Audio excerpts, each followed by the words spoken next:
Hello, everybody. This is Aaron or Aaron77 on the AudioGames.net forum, and I'm here with hllf. Hello there, this is hllf, also known as hllf on the Audio Games forum. We are here today to talk about Hades and Hades accessibility for people that are blind or visually impaired. So we're going to be going through getting Hades for the first time if you're starting out as a blind or visually impaired person. How to play the game, get started. We're going to go over the mods. There are 6 mods that have been written for the game with me and JLove. Both of us have worked on these mods. So I'll go ahead and just briefly talk about the mods while Aaron gets things ready to go to start the game for the first time.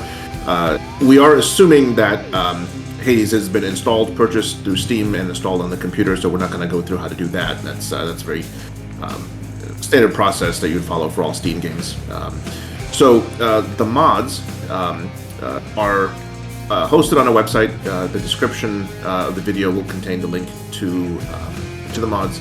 Also, there is a README file that will be that's included in the mods to give you more specific instructions on how to get them installed.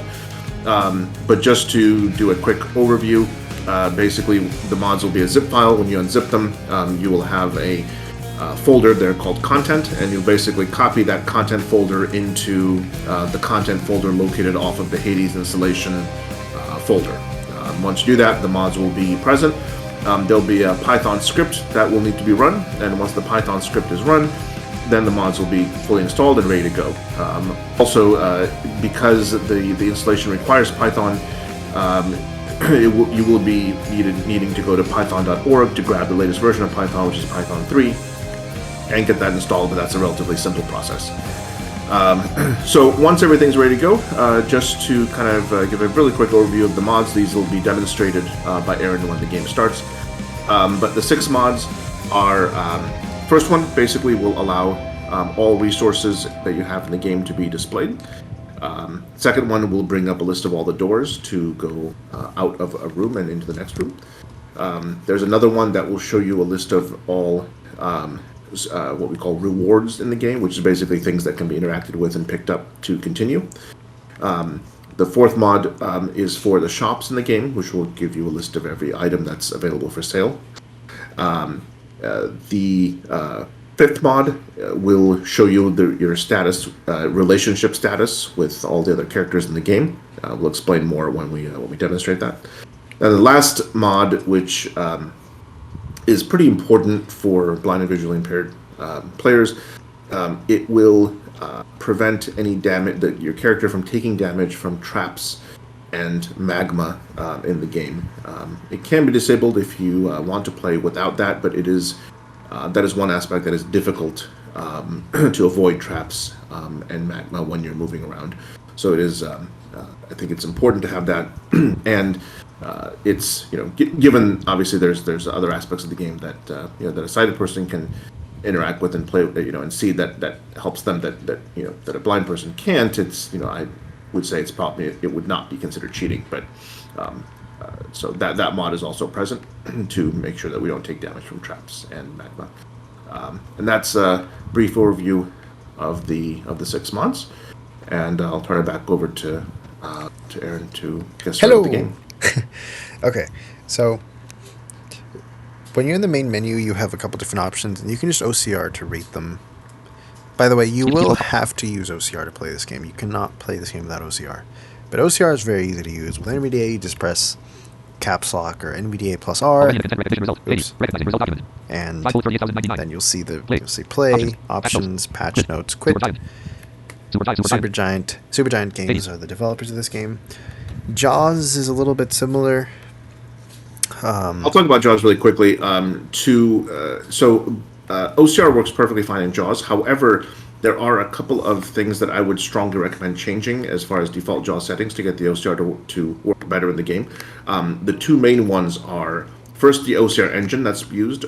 Jaws uses OmniPage by default as the OCR engine, which is fine, but it's very slow, relatively speaking, given that OCR is required constantly throughout the game. switching to the default Microsoft Windows engine is definitely recommended highly. JAWS But does. that is only Go ahead. available in JAWS 2021, I think, right? Correct. It is available and actually it is, I believe, available starting in the April March? update Oh, of, yeah, April. March or April update 21. So it's actually not available in JAWS 2021 when it first came out, but it was added. So if you're assuming you're using the latest version of JAWS, in the settings center, you can change the default engine. I'm not going to go into details on how, but you can easily look that up and change If it. The you're not, second, though, you should probably definitely use NVDA. correct, yeah. Otherwise, it It gets gets really, quite. really slow. Yeah, it's just cumbersome to do it. The other change that I would recommend making is by default to activate OCR in JAWS, it uses a layered keystroke. So you have to hit insert space and then O and then W for window, S for screen, which again is fine, but it does slow things down significantly given the amount of times you have to OCR. I have it remapped to the same thing as the NVDA keystroke, which is insert R or JAWS key R. JAWS key R by default is used for something else that, in my view, is completely something that nobody ever uses. It has to do with JAWS cursor restriction. I just remapped that to something else and then mapped window OCR to JAWS key R and screen OCR to JAWS key Shift R. Screen OCR versus window OCR doesn't matter in Hades. Both are essentially the same thing because Hades is full screen. And again, I'm not going to go into detail on how to do that, but I would recommend consulting JAWS documentation to figure out how to remap those keys because it will make things significantly quicker to have a keystroke like that. Yep. Okay, so as we now know, the first option is play, so I'm just going to hit that. And when you're in the play option, you get a horizontal menu with 4 items. These are the 4 saved slots available to you. I'm going to go into the second one because I already have something in the first one, so I'm going to go to the second one. Normally, you would press A on your Xbox controller or X on your PlayStation controller, whatever. You'd press your confirm button to start the game, but since I have to delete what's here, I'm just going to go down and left to delete. Sorry. There we go. And now I can press A again to start, and as soon as the game starts, we'll hear dialogue, so I'm going to let that play, because unfortunately you cannot skip it. Before you start that, Aaron, let me just really quickly explain. So we are using a controller to play the game. Both Aaron and I would recommend using a controller if possible because having the vibration patterns while you're doing the fighting and playing is extremely useful. If a controller is not available or you need to play with the keyboard, there are keyboard equivalents to all the controller keys. I'll mention them as they come up. The first important thing to note on the keyboard is the arrows. You use the standard WASD for up, left, down, and right, and your controller A key or confirm key is the spacebar. So you can use WASD and the spacebar to move around and select in the menus. And by the way, we're going to be doing a lot of talking, especially early on. So, and if there's a specific part of the video you're interested in, I am separating it all into chapters. So if you look at the description, you'll see all the timestamps. You can just click the links. YouTube also has a little chapter interface. Like if you're listening to this on the iOS app, you can press the chapter title and you can change it. But yeah, just because we're going to be doing we're going to be very thorough. Just to explain, when you first start the game, you are dumped right into your first run. The way Hades is set out is that you do runs, but unlike a typical dungeon crawler, there's a lot of things that happen in between runs where you interact with the characters to advance the storyline. So when you first start, you really don't know what's going on. There's a little bit of narration you'll hear, and then it'll just dump you right into your first run, and you sort of start off attacking things, which will show you. So that's just the kind of game Hades is. Sorry, I just realized I deleted the wrong save, but it's okay, I fixed it now. Some didn't delete your main save. I did, but it's okay, because as long as I don't create a new one, it doesn't matter. True. So I'm going to start, and he's going to do some talking, the man in the game. And here we go. Few tales are told of Hades, whose very name inspires fear and penitence, reminding us of the inevitable fate which we all share. I, however, mean to tell you such a tale. Listen carefully.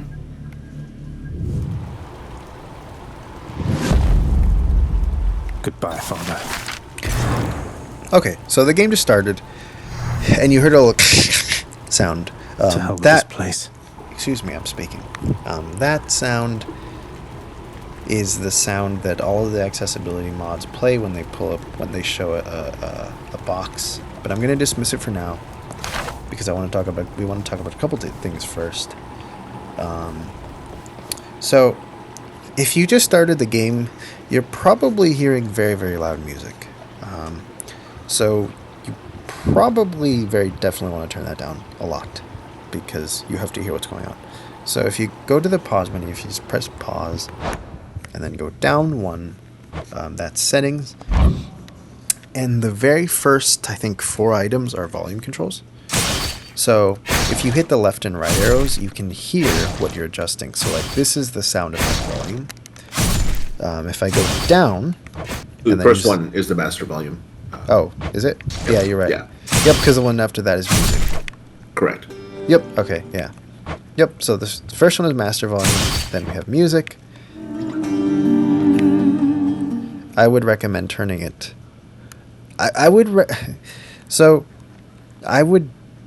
When I started playing, I turned it all the way down, but it's actually really useful to have it just one right of all the way down so you can just faintly hear it. Because there are some rooms that have music, and that music is extremely useful because it kind of tells you what kind of room you're in. The option after that is the sound effects volume. And it makes the same sound as a master volume. Then after that, you have voice volume. I like keeping these all the way up. The only one I adjust is music volume. And I believe that's the last volume setting. There is a fifth slider, but that's the brightness, which is by default at 50%, which doesn't need to be changed. And as Aaron said, the only volume that you don't have to touch any of them except for the music volume. The other ones are fine by default. Yep. Now, the other important thing we want to talk about in here is God mode. So, God mode is not... It's not cheating. It sounds like cheating, but it's really not. So the way God mode in this game works is when it's on, you take 20% less damage from everything. And every time you die, that damage resistance goes up by 2%, and it caps at 80%. So once you die 30 times, you'll have 80% damage resistance, and that's all it'll ever do. It's really useful for blind people because, unlike sighted people, we have to familiarize ourselves with the sound cues that all the monsters make. And if you're dying in the first room every time, you're not going to be able to familiarize yourself with all the monsters because you're not going to get to witness and fight all the monsters. So we highly recommend that you turn that on. And the way you turn that on is you go into the pause menu, and then you go 5 down and 1 to the right. And if I OCR here, at the very bottom, I'll see the tooltip for the current item I'm on. Reset. Underworld. Instantly makes you tougher, more so whenever you die.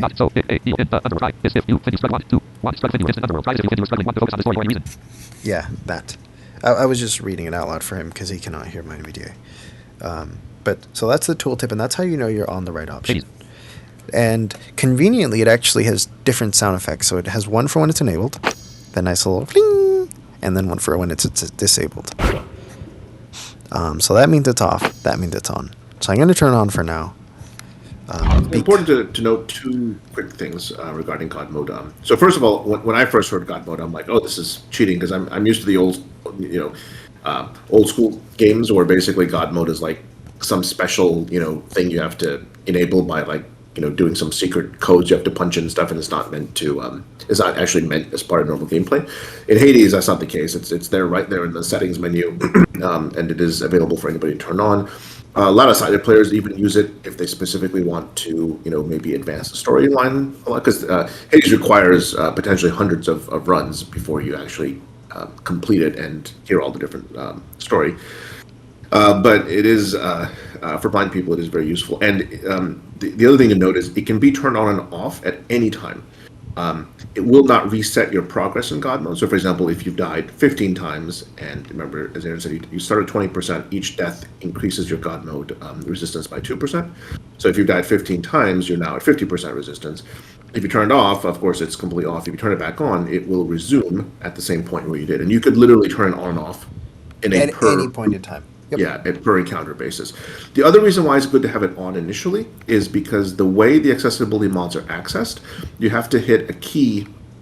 It's a layered keystroke. So basically, bring up the mods requires hitting 2 buttons, and it's dependent on being able to bring up what's called a boon menu, and that's a menu of boons that affect you. And initially, when you start the game, there are no boons that are affecting you, so you will not be able to bring up the mods at the very, very beginning, like in your first room. And God mode does give you a so-called boon, which basically it's anything that affects your character. And God mode obviously affects your character because you take less you have resistance to damage, and so that allows the mods to easily be brought up. So we recommend turning it on for that reason, if nothing else. And then if you really are against using it, you can always turn it back off once you get past your first room and actually have a real boon that'll allow that layered keystroke to occur. So you'll see more of that. I don't want to confuse too much by going into huge detail, but again, Yep. especially as a first player, it's extremely useful. We recommend turning it on. Yep. Okay, so now it's on. I'm going to go back to Aaron, I would recommend also you show kind of turning it on and off from the actual game, because you said That is you from go the in the game. pause menu, but it's actually from the settings menu. So it's pause down 1, confirm. Oh, down I see what you 5. mean. Yeah. Yeah. You're right. Yeah. So from the pause menu, you go down to go to settings, and then you hit that, and then from there you would go 5 down and then 1 right. So I'll just do it again. 5 down, 1 right. Now it's off. Now it's back on. So now I hit B twice, or sorry, is it B? B, I'm using yeah. a PlayStation controller, so it's circle for me twice. Yeah, it's B on the Xbox controller. On the keyboard, by the way, that's the backspace key. So you would to pause on the keyboard, you hit escape. So it's escape to go in the pause menu, and then S for down, space to confirm, then S 5 times to go down 5 times, D once to go right, space to enable or disable, and then backspace twice to dismiss. So you can use the arrow keys and enter to move through the menus. True, you can, but in the actual game, you can't. So it's Yeah. I So recommend it's using good to WASD to get yeah. used to it. Yeah. Yep. Yeah. I just wanted to make that clear in case somebody was confused by, oh, why do I have to press DSW? What? You know. But anyway, so God mode is on. Now I'll just quickly go over the accessibility mods, and we can get going on our first run. So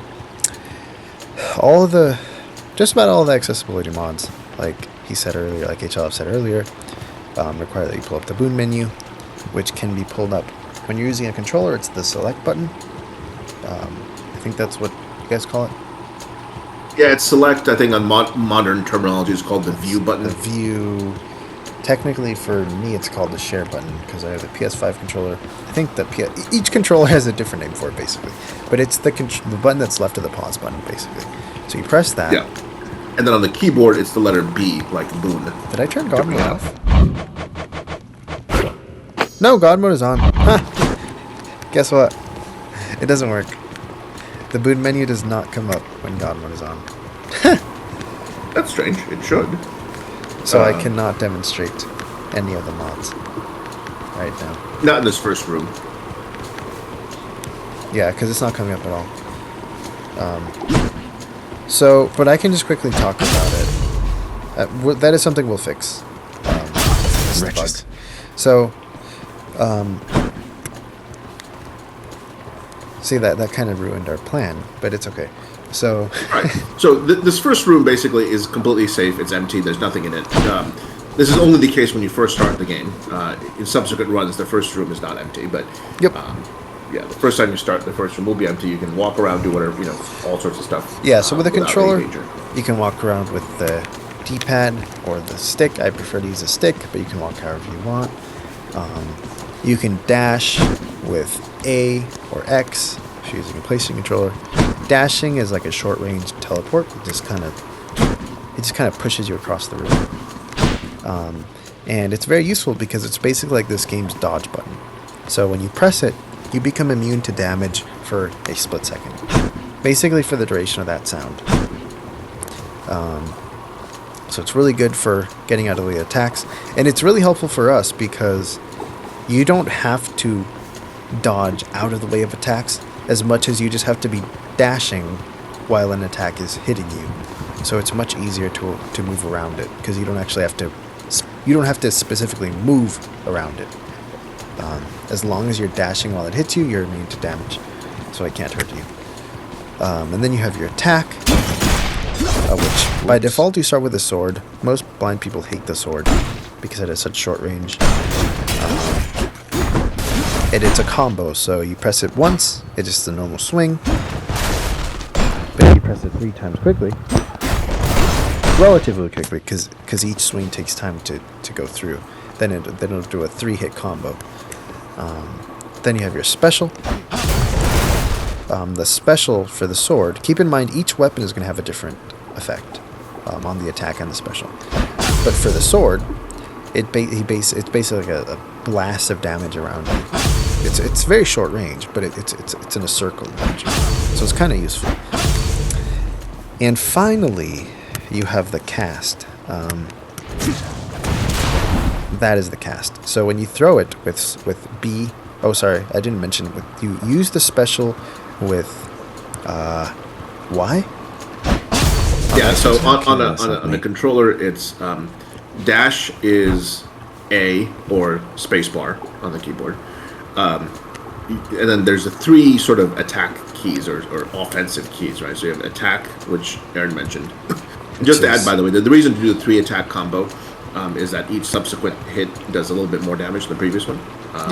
So that's that's the X key on the controller, or the left mouse button if you're using keyboard/mouse. And then your special is the Y key on the controller, or it's if you're on a keyboard, it's the letter Q, and then the cast, which is basically something you throw. That's the B key on the controller, or the right mouse button if you're using keyboard/mouse. Yep. Okay. So that's enough here. So now what I'm going to do is I'm going to go into the first room. One thing to note is the cast is not dependent on the weapon. The cast is completely independent of the weapon that you're using. The attack and the special is unique to each weapon. And by the way, when you first start, you will have the sword, and there are 5 other weapons, but they are locked. We'll get into that a little bit later. Yep. But yeah, so the cast is always going to be the same regardless of which weapon you have. Also, you have to pick it up when it drops. I don't know if you said that. I think you did. I did not. Oh, yeah. So you'll hear it drop. It'll make that sound. And then you have to go to it. Unfortunately, it does not have an audio cue. But it's normally pretty easy to find. I'm not going to bother here because I don't need it. And just to add to that, I mean, the first of all, you don't have to pick it up. If you don't pick it up when you leave the room, it'll automatically pick. Yeah, you'll leave with it always. It won't leave it behind. And then later there is something you can do in the game if you choose to. If you have difficulty finding it, where it'll always automatically come back to you. But we'll talk about that later when we get talk about the Mirror of Night. The Mirror of Night. Okay, so to go through doors and stuff, you have to press the interact button, which on a controller is the right bumper /R1 key. On the keyboard, it's the letter E. Okay, yeah, that. Yeah, it's the letter E. So when the mods work, which they will as soon as we have the first boon, you will be able to pick the door directly from the list of doors here. Unfortunately, we dismissed it, thinking we could bring it up because of God mode. We'll look into that, see why that's not working. But regardless, the doors are always in the very upper corners of the room, and the first room always has only one door. Eric, so you can take over. I find it. Hold on, I'm just gonna. I just want to turn off God mode. Okay, so the door is always on the top right corner of the first room. It's very easy to find if you, for whatever reason, cannot pull up the resource menu. Okay, now there's monsters in here. You probably heard that sound. Off the right, yeah, there's a monster there. So, I want to talk a little bit about combat strategy, but I think it'll be easier. Try and stop me. To talk about once I have the bow. So after this run. But basically, obviously you want to hit things, but you have to be really close to them. And it might almost be easier if you talk while I Sure. do this. So basically, the character that you're playing is moving around the screen. There, you can hear it kind of panning from left to right. What you're hearing there is, depending on the room, it has a certain number of monsters. Aaron killed a couple of monsters, and new ones will appear. Sometimes they'll come in, sometimes they won't. It's random. It depends on in that particular room. Those sounds you're hearing are witches that are throwing things at you. And so that's where the dashing is important, because when you dash, you're immune. So as long as you dash at the right time, the things they're throwing won't actually hit you. Or they'll hit you, but they won't hurt you. And then the other noise you're hearing is Aaron's basically attacking and sitting down. There's more monsters appearing. This first room is a little bit difficult, it seems like, that we just landed in. A lot of times in your first room you only have to kill 1 or 2 monsters, and not as 7 or 8 as appears to be the case here. But it's always random, so you could end up with that too. The way the sounds work in the game is... There she is. Okay. Yeah, I just clicked through. So you probably... We'll go back to that. I didn't mean to cut you off. But Right. I wanted people to notice that psst sound. Yeah. That sound is very important because that means you've cleared the room. And once you hear that sound, you immediately want to stop moving, because your reward will drop right on top of you. So if you press the interact button... It's got to be her. Then here goes nothing. In the name of Hades, Olympus, I accept this message. we have some dialogue. You can advance through dialogue. It does not advance automatically, so you want to press A or X or whatever. A, enter. Is it enter on the keyboard? Yes. Let me see.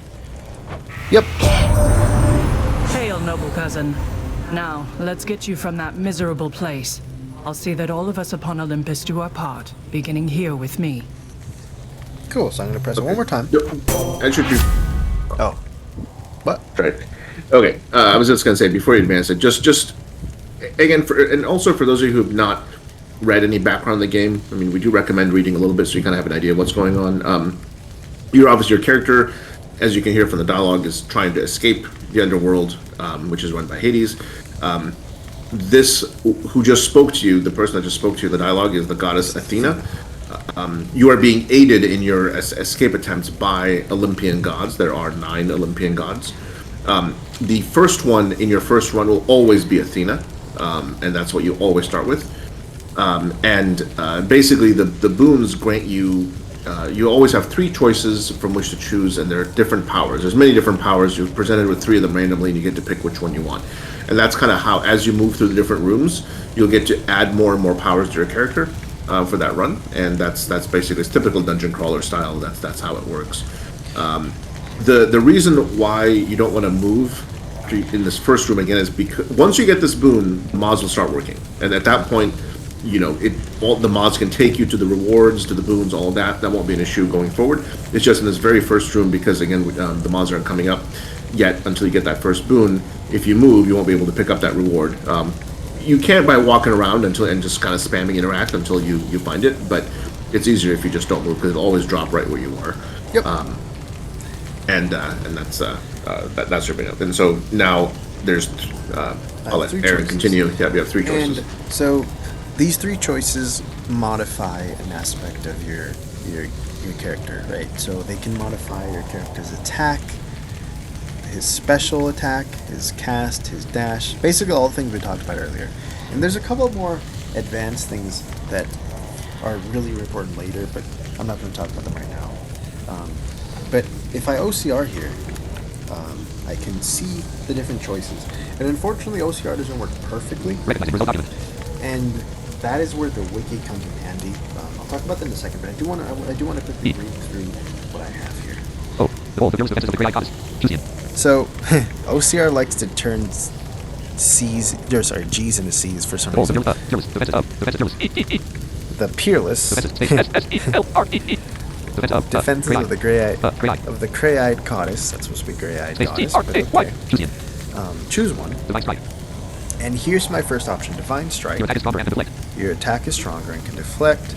That is read perfectly. Attack damage. Balance shot. Plus 40%. Attack damage plus 40%. This is where it's kind of tricky, because the name of, and this is actually not an issue with Jaws, I don't think. I think this is only an issue with NVDA. Balance shot. Attack damage.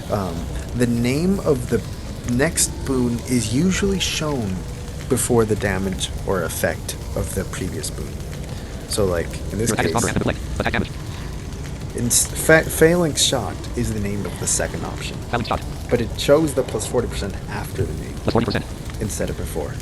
But as long as you note that, it's almost always going to do that. Your cast damage is focused in a small area and can deflect. Your cast damage, that's exactly what it does. Cast damage. Divine dash. Cast Your damage attack damage and deflect damage. 50 85. is 50 to 85. Attack. Crystal rolls remain weapon. Or I think the cast damage of the 85. If you're not sure, I'm just going to quickly open it up because it's really important to familiarize yourself.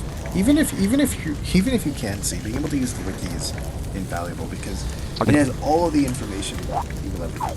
So all you really have to do is just Google Athena Hades wiki, Google.com/search. and it'll take you right to Search the main page. menu. Clickable. Athena Boon. Edit clickable. Athena wiki. Edit level. Main landmark. The point, I always keep the wiki open when I'm playing the game. You won't have to as you get used to the game, you'll consult less and less often. Like that 50-85, what that actually is telling you is that the normal cast damage is 50, and if you get the Phalanx Shot, it'll up it to 85. Yeah, it'll up it from 50 to 85. Clickable. Main landmark. Table row 1 Athena. Column 1 Athena. So it's always going to be, because it's the wiki is very well laid out. Table with 23 rows and 5 columns. Row 1 Boon. Column 1 clickable. All of her boons are on a table. Description. Column 2 description. Rarity. Column 3 rarity. Most column 4 So rows. boon description, rarity Rarity notes, smooth edge of table. down, Row Boon graphic design spike. Divine divine strike. Description. Column 3 attack is stronger and can deflect. Rarity. Column 3 common. List bullet attack damage plus 40%. List bullet items bullet attack damage plus So when 40%. it's common, the attack damage is plus 40%, which is what it's at now, as you heard Column is rare. earlier. List bullet items bullet multiplier 1.3 1.5. And that, Column is rare. List bullet items bullet that attack is damage plus 40%. multiplier, that is not important, that's just math. That basically just multiplies the 40% by either by a number between 1.3 and 1.5. Column list is column 1 edge of table table link graphic design spike .dnd design spike. And then you Row have 3 link graphic design flourish .dnd design flourish. Row 4 link graphic balance shot .dnd balance shot. the shot. Description column 2 cast damage exposed in a small area and can deflect. Rarity column 3 common. List bullet cast damage 85 column list rare. List bullet cast damage 1 done. Yep, and see at common, the cast damage is 85, which it adds up. Description edge of table link graphic balance shot .dnd balance shot. Row 5 link graphic balance shot .dnd balance. Row 6 link graphic design dash .dnd design dash. Dash, which is a third option. Description column 3 dash deals damage and can deflect. Rarity column 3 common. List bullet cast damage 10 list rare. List bullet cast damage 12 list So rare. just to explain, boons have every boon power has two elements that affect it. It's basically sort of it's how powerful it is. One is the boon's what's called rarity, and that's what Aaron was saying earlier with common, rare. So a boon can either be common, rare, epic, or heroic, legendary. Those are the five. And then, So legendary is the type of Well- boon, it's not a rarity. well, true, but I mean, but you don't have. But legendary booms aren't like common or legendary boom is just legendary. But yeah, so it's and then within those there's levels. So like a common boom can be level 1, 2, 3, 4, 5, 6, 7. A rare can be 1, 2, 3, 4, 5, 6, 7. Heroic or epic same way. So technically speaking, the rarity are bigger jumps. So like for example, going from common to rare to epic increases by quite a few jumps. The levels within each one are smaller jumps.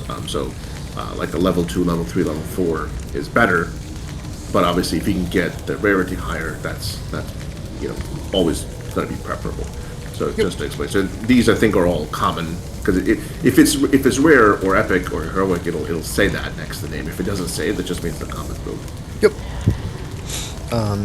That's getting into much more advanced stuff, but we'll talk a little bit more about that as we go as well. Hades row 1 Hades. Because I'm sure we'll encounter at least one rare boon. Yeah. So Recognize result. I'm going to take the divine dash. You pick with Athena. You basically, especially the first run, you always want to take the divine dash because I know you deflect. can't hear me all the way where you are, goddess, but thank you. Yeah, that's our character. Deflect basically causes damage that is sent your way to be deflected back at whoever fired it. And I'll demonstrate that right in the next room. Yeah, and more so than even that, in my opinion, it's good to have something that will cause damage on your dash because a lot of times you will have obstacles in your way, like pillars or certain walls that you can either walk around or you can just knock them over, which you can either do by attacking, but if you have something that'll cause damage on your dash, then literally as you're dashing, you'll just automatically go through walls or knock over pillars. It just makes things easier, especially when you're getting familiar with the game. So right now we have an accessibility menu thing pop up. I'm going to dismiss it because now I want to show all the menus real quick. So we, again, as I stated previously before I wasn't able to do it, you want to press the Boon menu, which is the button left of the pause button, or what is it on the keyboard? B. Yep, B. And the way you pull the different mods is you use the arrows on the D-pad. For example, the up arrow will bring up your resource menu. Or it's not really a menu, it's more of a list. So if I OCR here, I'll see all the different resources I have. So Chamber 2, Health 40-50, 40 out of 50, I only got hit once, yay. Death Defiances are something we'll talk about a little bit later. Obols are currency. You collect obols from anything you kill, and it's automatically picked up. You don't have to worry about it. In fact, that is a convenient way of knowing when something dies. You'll hear a little coin clicking sound. I'll try to point it out next time it plays. Darkness. Yeah, so there's a bunch of resources here, but right now the only thing that matters is health. We have 40 out of 50 because something hit me for 10 damage, which hurt. The way this is laid out is that the stuff at the top is the relevant information to your current run, and then the resources at the bottom are things that are not dependent on your current run. So in Hades, there are certain resources that you always get to keep once the run ends. It's everything starting with darkness and below. Those are permanent resources that you get to keep and spend. So anything above darkness is specific to your current run, including obols. Darkness and below are permanent resources. That's kind of how it's laid out. Also, just to note, you always will start off with 50 hit points when you first start the game. There are ways you can increase that later on. You can also increase it temporarily during the run, but you always start off with 50. Yep. So that's the resource mod. Oops, I didn't mean to do that. Okay, so next we have the reward menu, which won't do anything right now because there aren't any rewards. But I can demonstrate that after we clear the next room. Similarly, the shop menu is unusable because we're not in a shop. But the reward menu you would pull up by pressing the down arrow. The shop menu you would pull up by pressing the right arrow. The only other thing we can use in here is the door menu. So if I press the left arrow, that'll pull up the door menu. As you heard that little sound, you can OCR here. And we'll see. The next room is darkness. So what that means is... So I press A, it teleported me to the door. It doesn't play a sound, it just teleports you to the door. So if I were to press the interact button here, it would take me through the door. But so what that darkness thing means is when I clear the next room, after I kill everything in the room, I'm going to receive darkness as a reward. And then once I receive that darkness, I'll be offered another set of door choices. I'll pick one. It'll tell me, I'll get to see what the rewards are for each door. I pick one, go through it, clear the room, I'll pick up that reward.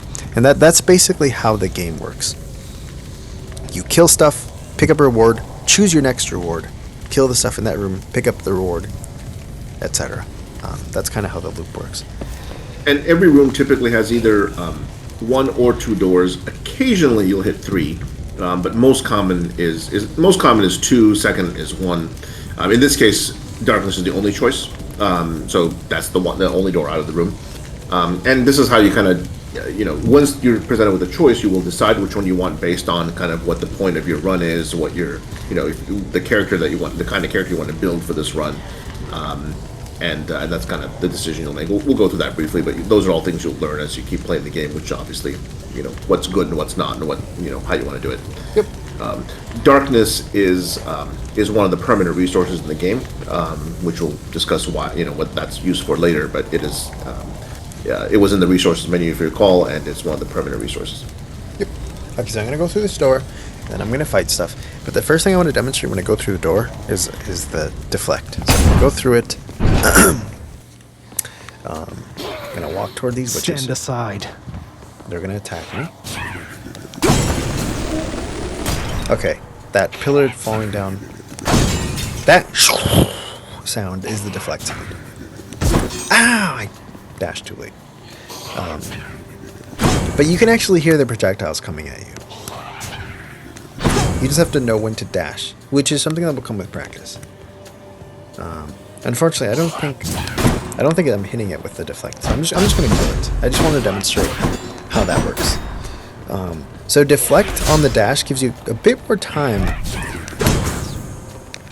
to dash, because you're immune to damage for a little bit longer, and of course you deflect it back, which is nice. Plus And the note sound, again, the deflect is only Athena's dash. yes, Not yeah. and plus the sound is very satisfying. It's just, I don't know, I just love hearing the sound. Okay, I'm gonna go back and kill these. Witches are annoying because they like to hide. Okay. They love hiding.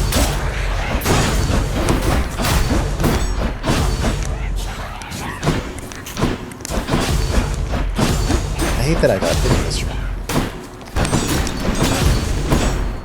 That was just a pillar thingy. Where are you, Witcher? There you are. There we go. Always a pleasure. That sound is the darkness sound. Every object, every reward has its own unique sound. That one happens to be darkness, and it actually hums when it's on the floor. So I'm gonna pick it up. Actually, no, Aaron, do you want to demonstrate the reward menu? Oh shoot. Okay, You can do the next room. Yeah, I'll do the next Also, room. before you do it, make sure you move away from it so the users can see. The darkness is a good one to demonstrate with because it makes a sound. 'Cause it so you can hear hums, that you're yeah. on top of it, Centaur Art. Z. Ooh, the next one is That's a centaur heart, so that's even better to demonstrate with. Centaur Art. Hades. So I only have one option here at Centaur Hearts. Centaur Hearts heal you 25 HP, and they also increase your max HP by 25 for that current run. So they're very powerful little resources. So I'm going to select it. It's the only option I have. Interact. Gone through the door. And then I'm going to fight stuff again. Very easy. Come here.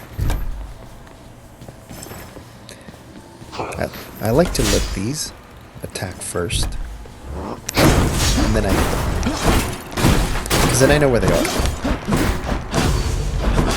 Else I lose them. There's another one over here, though. You typically want to match the sound the character's making, either the sound of its weapon, or the dash sound, or the sound of its walking if you're just walking, to the sound that the monster's making. And when they're in a line, then you know you're horizontally in the right area. And then if you're using a shorter range weapon, say like a sword, you may need to move up or down to kind of align yourself vertically with the monster as well. But That's unfortunately a little bit harder to determine.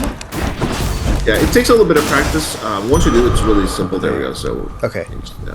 So I'm going to walk away from it. As you hear, it makes a nice little heart beating sound. One So thing to I'm note gonna- with the mods is whether you're using the door, the rewards, or the shop. When you select it, all of three of those mods move your character to the item in question, and then you interact to. Yep, so they if it's just a door, you teleport you to interact to open. Yeah, if it's a reward, you interact to pick it up. If it's a shop, you will interact to buy the item. So it just So I'm teleports just you gonna, to that. I'll just item. quickly demonstrate this. So I'll hit the down arrow. On the rewards menu, there's only one item, because if I hit the up and down arrows, nothing happens. I'm going to Put OCR. OCR too, just so people can still see. Centaur here. Heart. Z. Cool. Hades. I'm going to press A. And as you can see, the sound is now centered. So if I interact with it, That ought to keep me going for a bit. and there we go. And now the door menu automatically came up because there's nothing else left to do in here. Chthonic key. Darkness. Ooh, Chthonic Key. Chthonic key. I needed Hades. that. That was the goal of this run. At least one of the goals. So I'm going to take it. So as you can see here, I actually have two options. I have Chthonic Key and Darkness. So I can select... They're always listed in order. So the Chthonic Key is the first option. The Darkness is the second option. I want to take the key, so I'm going to pick that one. Each exit has its own reward. And then take... Thank you, Zaggers, for that helpful comment. Louds. Oh! I wasn't expecting to attack that.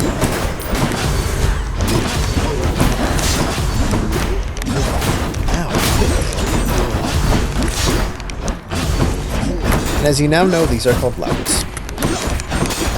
Each monster has a different name. Each type of monster has a different name.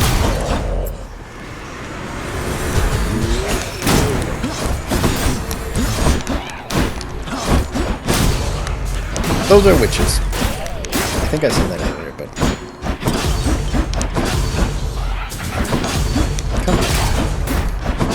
Come here.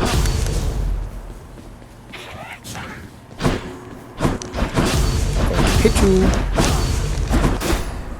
Yeah, unfortunately the sword is kind of tricky. At least this form of the sword is kind of tricky. Because it doesn't have much range. But other weapons do not have that. There we go. A chthonic key. There's my key. It also makes a little sound. Click, click, click. I can pull up the rewards menu and see it. Chthonic key. Press A on it. Pick it up. Wonder where I can use this. Good question. The game will not let you advance past the room until you pick up the reward. So, Yep. In fact, if you try to bring up the list of doors, for example, before picking it not up, work. it will not work because the game won't let you proceed. So, Yep. and that's why the doors menu comes up automatically. So once the game unlocks the doors, meaning they're able to be opened, it'll bring that mod up automatically. If you don't want to go to the door at that moment, you want to look at the stuff, you can always dismiss it, with your backspace on the keyboard or B key on the controller, and bring it up later by using the select left arrow. But it will come up automatically once the doors are able to be opened. Yep. Okay, so the next room is Centaur Heart. I'm just going to quickly go through the resource menu again. So I'm going to press select and up. Now you can see my health has changed. Now my health is 52 out of 75. I have 0 death defiances. Again, death defiances are basically lives. You can acquire lives so that so when you lose one, you don't die. You just heal a little bit and then come back. And now I have 55 wobbles. That's cool. I have 10 darkness. And I have 1 chthonic key. Cool. So that's what I've just picked up. So now I'm Note that go... OCR often sees a 0 as a... Yeah, as it reads... O. Yeah, that's right. Yeah, it reads zeros as O's. Okay. I went through the heart door. They absorbed my glow. These have armor. So they make a little metallic clang. That's how you know something's armor. That right there. Clang, clang, clang. Armor is basically like a second health bar. While things have armor, they cannot be stunned, knocked back, or basically anything. And they don't technically take damage. Okay, there's my heart. Cool. I'm going to pick it up. Oh, actually, I'll just use the reward menu again. Let's see. I just want to OCR just to be clear. Centaur Heart, that's the only item in here. I'll pick it up. Now my health should have gone up, so I guess I can check it. 74 out of 100, nice. Normally I play this game with Lion. It works really well with Lion. But I'm keeping it off for now because I don't want NVDA to get annoying. So, okay. One other thing to note in these menus is that they do not wrap the up and down. When you look at the list, if you see like 2 or 3 things and you want the middle one or the bottom one or the top one, you can just arrow until you can't anymore. It does not wrap around. Yep. To be clear, that's specific to the accessibility menus. So correct. The next time we get a boon choice, in fact, Aaron can show how Those because do wrap. those wounds will wrap, and so if you get if you're not sure which one you're on, you will need to use mouse routing functionality. Which is very easy NVDA. to do. It's very easy to do. Okay, we have... Ooh, another key. Or a shop. Normally I would take the key, but I don't have enough money to really demonstrate the shop. But I'm going to go through the shop so I can demonstrate the shop menu. So it's the second option, so I'm going to go down, select it. Which path? And take it. So I hear the river. Charon's shop. You can hear breathing. Which is cool. But, so... If you can see, you walk up to an item and interact with it to buy it. It's not very accessible for us, so we have the menu. We have the shop menu. So if I press the Boon menu and then hit the right arrow, and OCR here, I'm told I have 78 obols. I can buy Athena for 150, or I can buy food for 50, or a Palm of Power. Palm of Powers let you upgrade boons to the next level. So they don't let you upgrade rarity, they only let you upgrade the level of the boon. So food is the second option. I'm going to go for it. I press A, it automatically teleports me to it. Then I press the interact button. Food heals you. So as you'll see, I'll check my health now. I think it heals you, what, 30% of your max HP when you buy it from the shop? Yes, I believe so. But the game doesn't tell you that. So yeah, I just bought that food. I'll pull up the resource menu. Recognizing result document. Let's see. Chamber 7, health 100/100. Yep, now I'm at 100 out of 100. Nice. Exercises, Opals 28. Now I'm at only 28 obols, which makes sense because that costs 50. Darkness 10. Go ahead and And- demonstrate going to an item that you can't afford and then try to buy it. Yeah. That's true. Okay. So Athena is the very first option. I'm going to select her, Not enough coin. and I can't.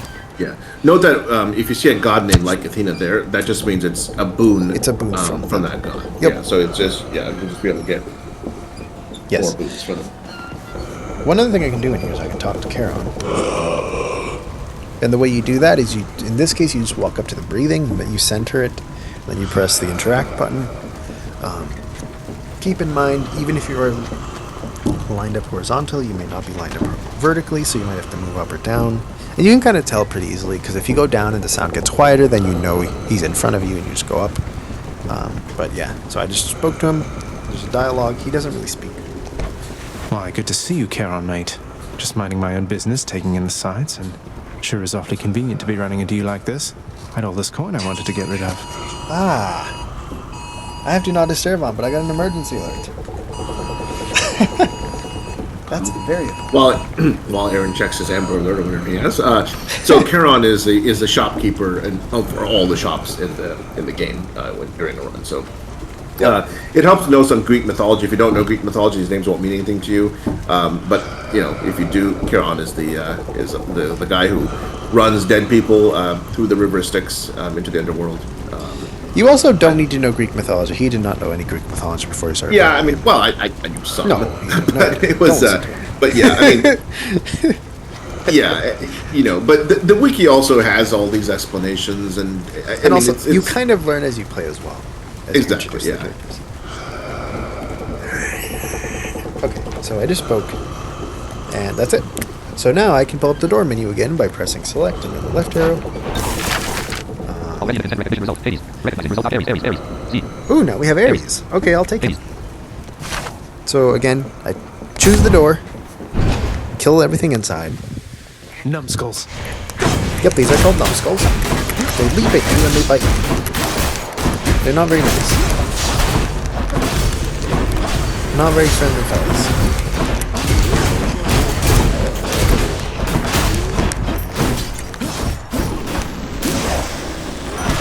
Cries of battle. And that is the it also sound. makes a different noise. Yep, each boon makes it. Yeah, each god boon makes a different noise. So I can see in the rewards menu. Recognizing result. Aries. Z. Aries. Hades. Press A. You don't have to do this because it'll drop right where you are. But I'm just trying to demonstrate. So This one was bound to show up, I guess. In the name of Hades, Olympus, I accept this message. so again, I can just press A. You've got quite the fighting spirit in you there, I have to say. Thank you. Most intriguing, and yet no surprise for someone born in hell itself. You come on out of there and tell me all about it. I'm a fellow student of death, you see. How are you? So now I pressed A after he spoke, and now I can OCR and make the choices. So let's see what he's E. offering. Some call them men, such as his murderous intent. Choose him. Choose one. Slicing shot. Slicing shot. Oh, great. Your cast sends a blade rift hurtling ahead. Your cast sends a blade rift hurtling ahead. Okay. First damage for hit. First to kill. Attack while. Your bonus damage. Battle race. 20. Okay, so unfortunately, Ares' screen happens to be a little bit more difficult to read, but I can kind of explain Your it. attack while. First to kill. First damage for hit. Your cast sends a blade rift hurtling ahead. So the three options are Some call them slicing shot, Your cast sends a blade rift hurtling ahead. which turns your cast into a blade First rift, damage for first to kill. Attack while. and then the next one First to kill. is urge to kill, and what it's saying is... Attack while. Your. Attack while. Your bonus damage. So OCR can't read the symbols for attack, cast, and special normally. So what it's saying is Attack while. First to kill. your attack, special, and Attack while. cast Your. Bonus will damage. deal bonus damage, will deal extra Battle race. damage. 20. And that Deal more bonus damage 20. Deal more cast. Plus 10%. is plus 10%. Cast. Deal more damage. 20. Battle race. And then we have battle race is the third one. 20. Deal more cast. Deal more damage. Cast. Plus 10%. S. Rare. Cast. Press more powerful range And attack. this one is Retrieve the rare. Blade rift. Slashing metal vortex rapidly in an area. After slave plus 150%. No, it's not. After slave Yeah, bonus yeah, it attack, is. deals more That's, damage. yeah, battle race is rare. In an area. Slashing metal vortex rapidly deals damage. Blade rift. Okay, now, so this is the tricky thing about the boons. So not only do you have the descriptions of all 3 boons that are offered, but you also see the tooltip for the currently selected one. So it shows you what the different keywords mean. So this is the definition of Blade Rift. Slashing metal vortex rapidly deals damage, and the reason we see that is because we're currently focused on slicing shot. And now, because it's not confusing enough, now it's going to show us the description of battle race. After slaying a foe, your next attack and special deals more damage, and it's plus 150% damage, which is really powerful. I'm probably Trust us, though, that don't let this turn you off to the game in the slightest, because within a few runs, this will become so second nature. None of this will seem remotely weird or confusing or hard to understand. Yeah, because all of the boons are very consistent. Like, the names will tell you what they do in most situations. Like, if something has the word strike in it, it affects your attack. If something has the word flourish in it, it affects your special. If something has the word shot in it, it affects your cast.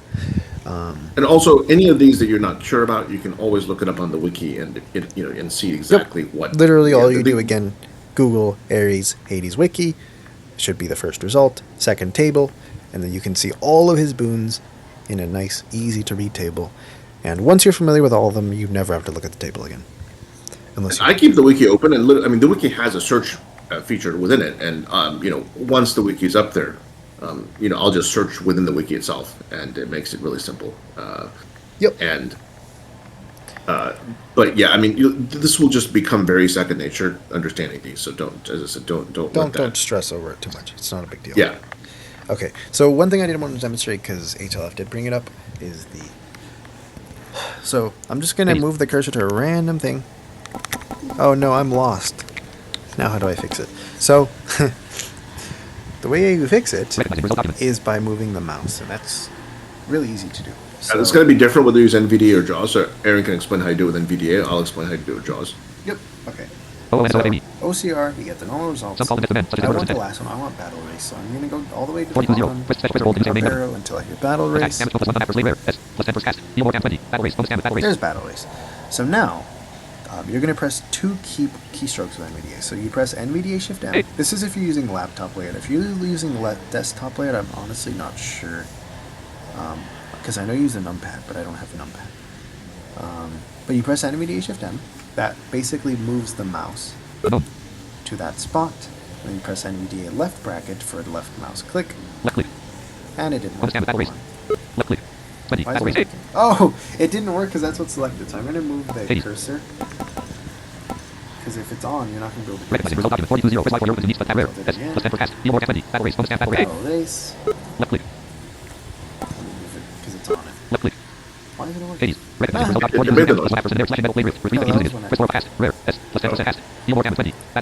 unfortunate. That's annoying. I don't know how to use NVDA, so that's all you do. Slice image, I'm moving to slicing shot. It's not making the noise. That's very unfortunate. So, normally, I'm assuming what's happening is that it's OBS.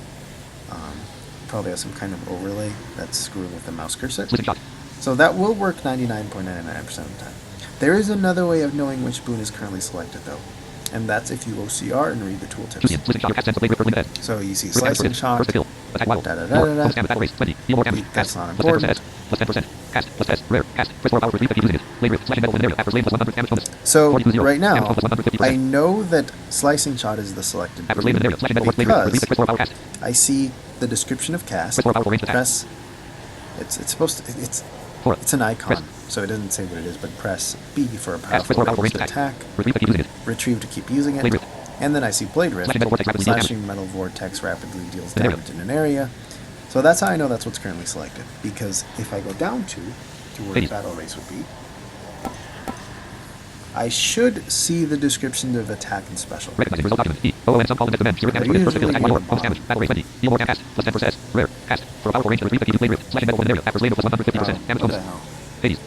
broken. There we go. Now I'm on it. Okay. I screwed up. So now I see press attack to use a ring. Press technically it's X, I guess. Attack. Damage bonus attack. Switch order. User remain weapon. Special. And then I see Press Y for special. immediate attack. 420, 420, 420. So that's how I know I'm on the Press Y for right. special. Press roll attack. Damage bonus. So I'm going to select it. That should be battle race. It could also be urge to kill, technically, because I think urge to kill also only affects your attack and cast. Deal more damage. 20. Battle race. 20. Battle race. It affects all three. Oh, so yeah, then this is it. Then this is battle race, because battle race does not affect your cast. Hades. That's very convoluted. Normally the mouse thing will work. I'm assuming it's because I'm using OBS. I mean, between Aaron and myself, we've played Hades probably like what 5? I mean, me not even as much. Aaron's probably done like 400 or 500 runs. Yeah, I've played almost. I've played around 300 hours. So just to really quickly explain Jaws. So with Jaws is actually a little bit easier, I think, because so Jaws will not. When you do the OCR results are basically. It's not a separate window. It's actually in your main game window, and you use the JAWS cursor to read the OCR results. And as you're reading it with the JAWS cursor, it moves the mouse automatically as you're moving up and down. So it's very convenient. As soon as you put the JAWS cursor on the selection, the name of the boon, not the name of the effect, you'll actually hear it go bonk, the noise when you're moving with the arrow keys. As you're reading up and down. So all you do is put the JAWS cursor on the item that you actually want to select, and then it'll just automatically get selected. You just hit the confirm spacebar or A to choose it. So it makes it significantly easier. Because you don't have to route you don't have to route the mouse to the cursor or whatever. You just, as you're arrowing up and down. Note though that I always use left and right. You're reading my words because I actually like to put the JAWS cursor literally on the word. Like for example, like if it was say battle race, I like to put on the word battle or race just to be 100% sure, rather than just putting on the same line. But yeah, it's really convenient, simple, and then you just select it. That's it. Yep. Okay, so now we have darkness. That's our next reward. There's only one option, so I'm going to pick it. So I'll go through here.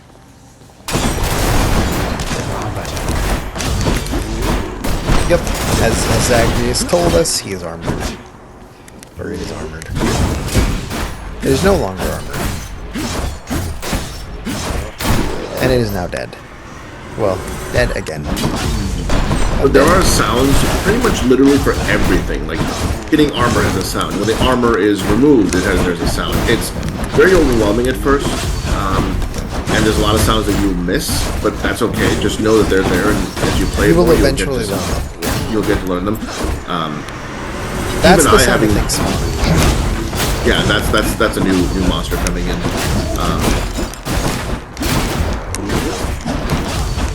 And the sound will play relative to. Well, it'll play right where the monster will appear, so you can start moving toward it.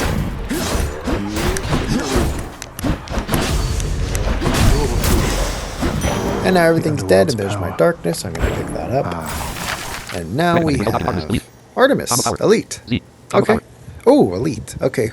So Elite rooms are much more difficult. It's kind of like Slay the Spire if you ever played Slay the Spire. They're usually like mini-bosses. Sometimes they're just more powerful regular monsters. The second option is a Palm of Power, which upgrades your Boon. But I'm going to go with Artemis, so I'm going to pick her. Typically, the reward that you get from an elite room is slightly better. Meaning, like, if it's a boon, there's a greater chance that you'll have higher rarity on the options that you'll get with Artemis because it's a permanent elite. The one thing I'm going to mention while Aaron's fighting this room is the way the sound works. So you hear everything from the perspective of Zagreus. But the sounds are relative to the way the camera moves. So, for example, normally you're always centered. Your sound will always come from the center, and as you move left or right, the camera will pan, and you will remain in the center. So, once the camera hits the edge of the room, then your sound will move toward that edge. So, for example, let's start with a simple example. If the field of vision of the camera covers the entire room, if it's a very small room, so you see the entire room, then you will move basically you will pan as you walk. So if you're centered, that means you're in the center of the room. If you walk over to the right, you're on the right side of the room. If you move to the left, you're on the left side of the room. However, most rooms are bigger than the field of vision that you get with the camera. And so when you walk, you always stay centered and the camera will move, keeping you in the center. And then only once it hits the edge will you start moving. So don't be confused. By moving, you mean in the stereo field. Yeah, in the stereo field, exactly. So as you, for example, in a large room are dashing or walking towards the right, you will keep hearing your sound coming from the very center. Everything around you will move relative to you. So like the monsters will, for example, if you're a monster over to your right and you're walking to the right, it'll sound like the monster is walking towards you almost because you remain centered, and the sound of the monster will get closer and closer to you. Once the camera hits the right edge of the room, then you will continue now and start walking over the right. So I hope that's clear. Once you play, you'll see how that works. But the camera will always keep you centered if it can. Is the important to understand. So and when it can't, you'll know because your character's audio will pan. Exactly. Yep, that's kind of the takeaway. Yep. Okay, so we have Artemis. There's only one heavenly archer I know of. Well, several, really. Anyway, in the name of Hades, Olympus, I accept this message. I heard about you. Look, I'm not like all the others on Olympus. The power of the hunt helps keep me company, so maybe it'll help you too. Cool, so now I have 3 options from her. And they are... Ooh, epic. An epic deadly strike. Oh, I did not want to take deadly strike, but now I probably will. Your attack is stronger with plus 15% chance to deal critical damage. Attack damage is plus 40%, which is cool. It means your attack does 40% damage, more damage. And I think we'll get the description of what critical hits are in a moment. So now I got Deadly Flourish. Your special is stronger with 20% chance to deal critical damage. Plus 50%. And now Pressure Points is the third option, which is epic. Any damage you deal has a chance to be critical. It's so when you see like plus 40/0, plus 20/0, that's 4% or 2%. If you see like plus 200/0, that's 20%. It's just a weird OCR quirk. Pressure hold to use your main weapon. Yep, attack, pressure hold to use your main weapon. That's the tooltip for the attack. Critical. A devastating blow that deals plus 200%. A devastating blow that deals plus 200%. Damage or greater. Damage or greater. 830. And then at the bottom, you always see a number. I don't know what those numbers are. 830. Damage or greater. I'm going to take the very first option, the strike. I did not want to, but it's epic, so I'm going to take it. The power of the hunt sounds like good company to keep. And now we have darkness. Yay!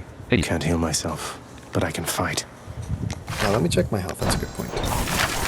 My health is at 58 out of 100, which is actually really good given that I just fought the elite monsters on the first one. Now, I am making it look easier than it is for the first run because, like when I started, I died by like the 3rd or 4th room.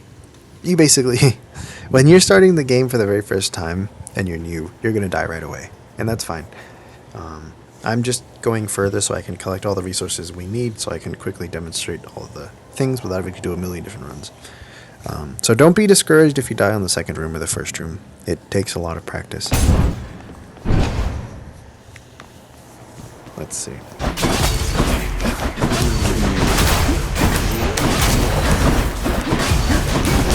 See, these have all...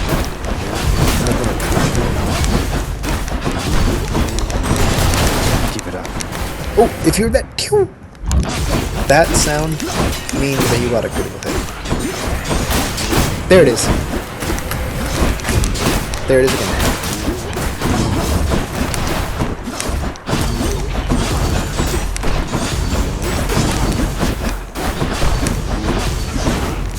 Come here. There we go. Now you're dead. There's a witch. There we go. Now they're all dead. So I'll pick up the darkness. Obols, or a Palm of Power. I'll take Obols in case I encounter a shop. Actually, I'll take the Palm so I can demonstrate how that works. So I'll go to the Palm exit. I really want another key or darkness. Hi there. Obols are pretty much only used in the shops, and they are only valid for the current run. You will always start every run with 0 obols. Unless you have a power that makes it otherwise. Yeah, we can talk about this and talk about keepsakes, but for all intents and purposes, you start every run with 0 obols. And obols have no use outside of a run. So when you're once you die and you're talking different characters in your story run, the obols are not useful. They don't exist.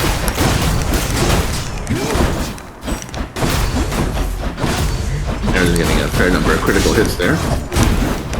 Yes, it is.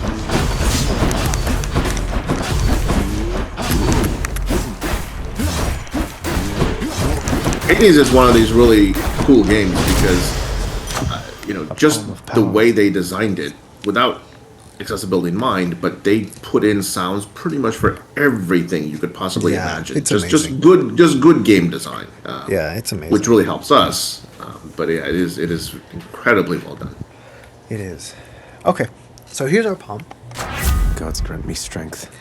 It will present us 3 options for 3 different boons that we have, which I think we only have 3 boons to begin with, so it'll show us all of them. Deadly Strike will go from level 1 to level 2.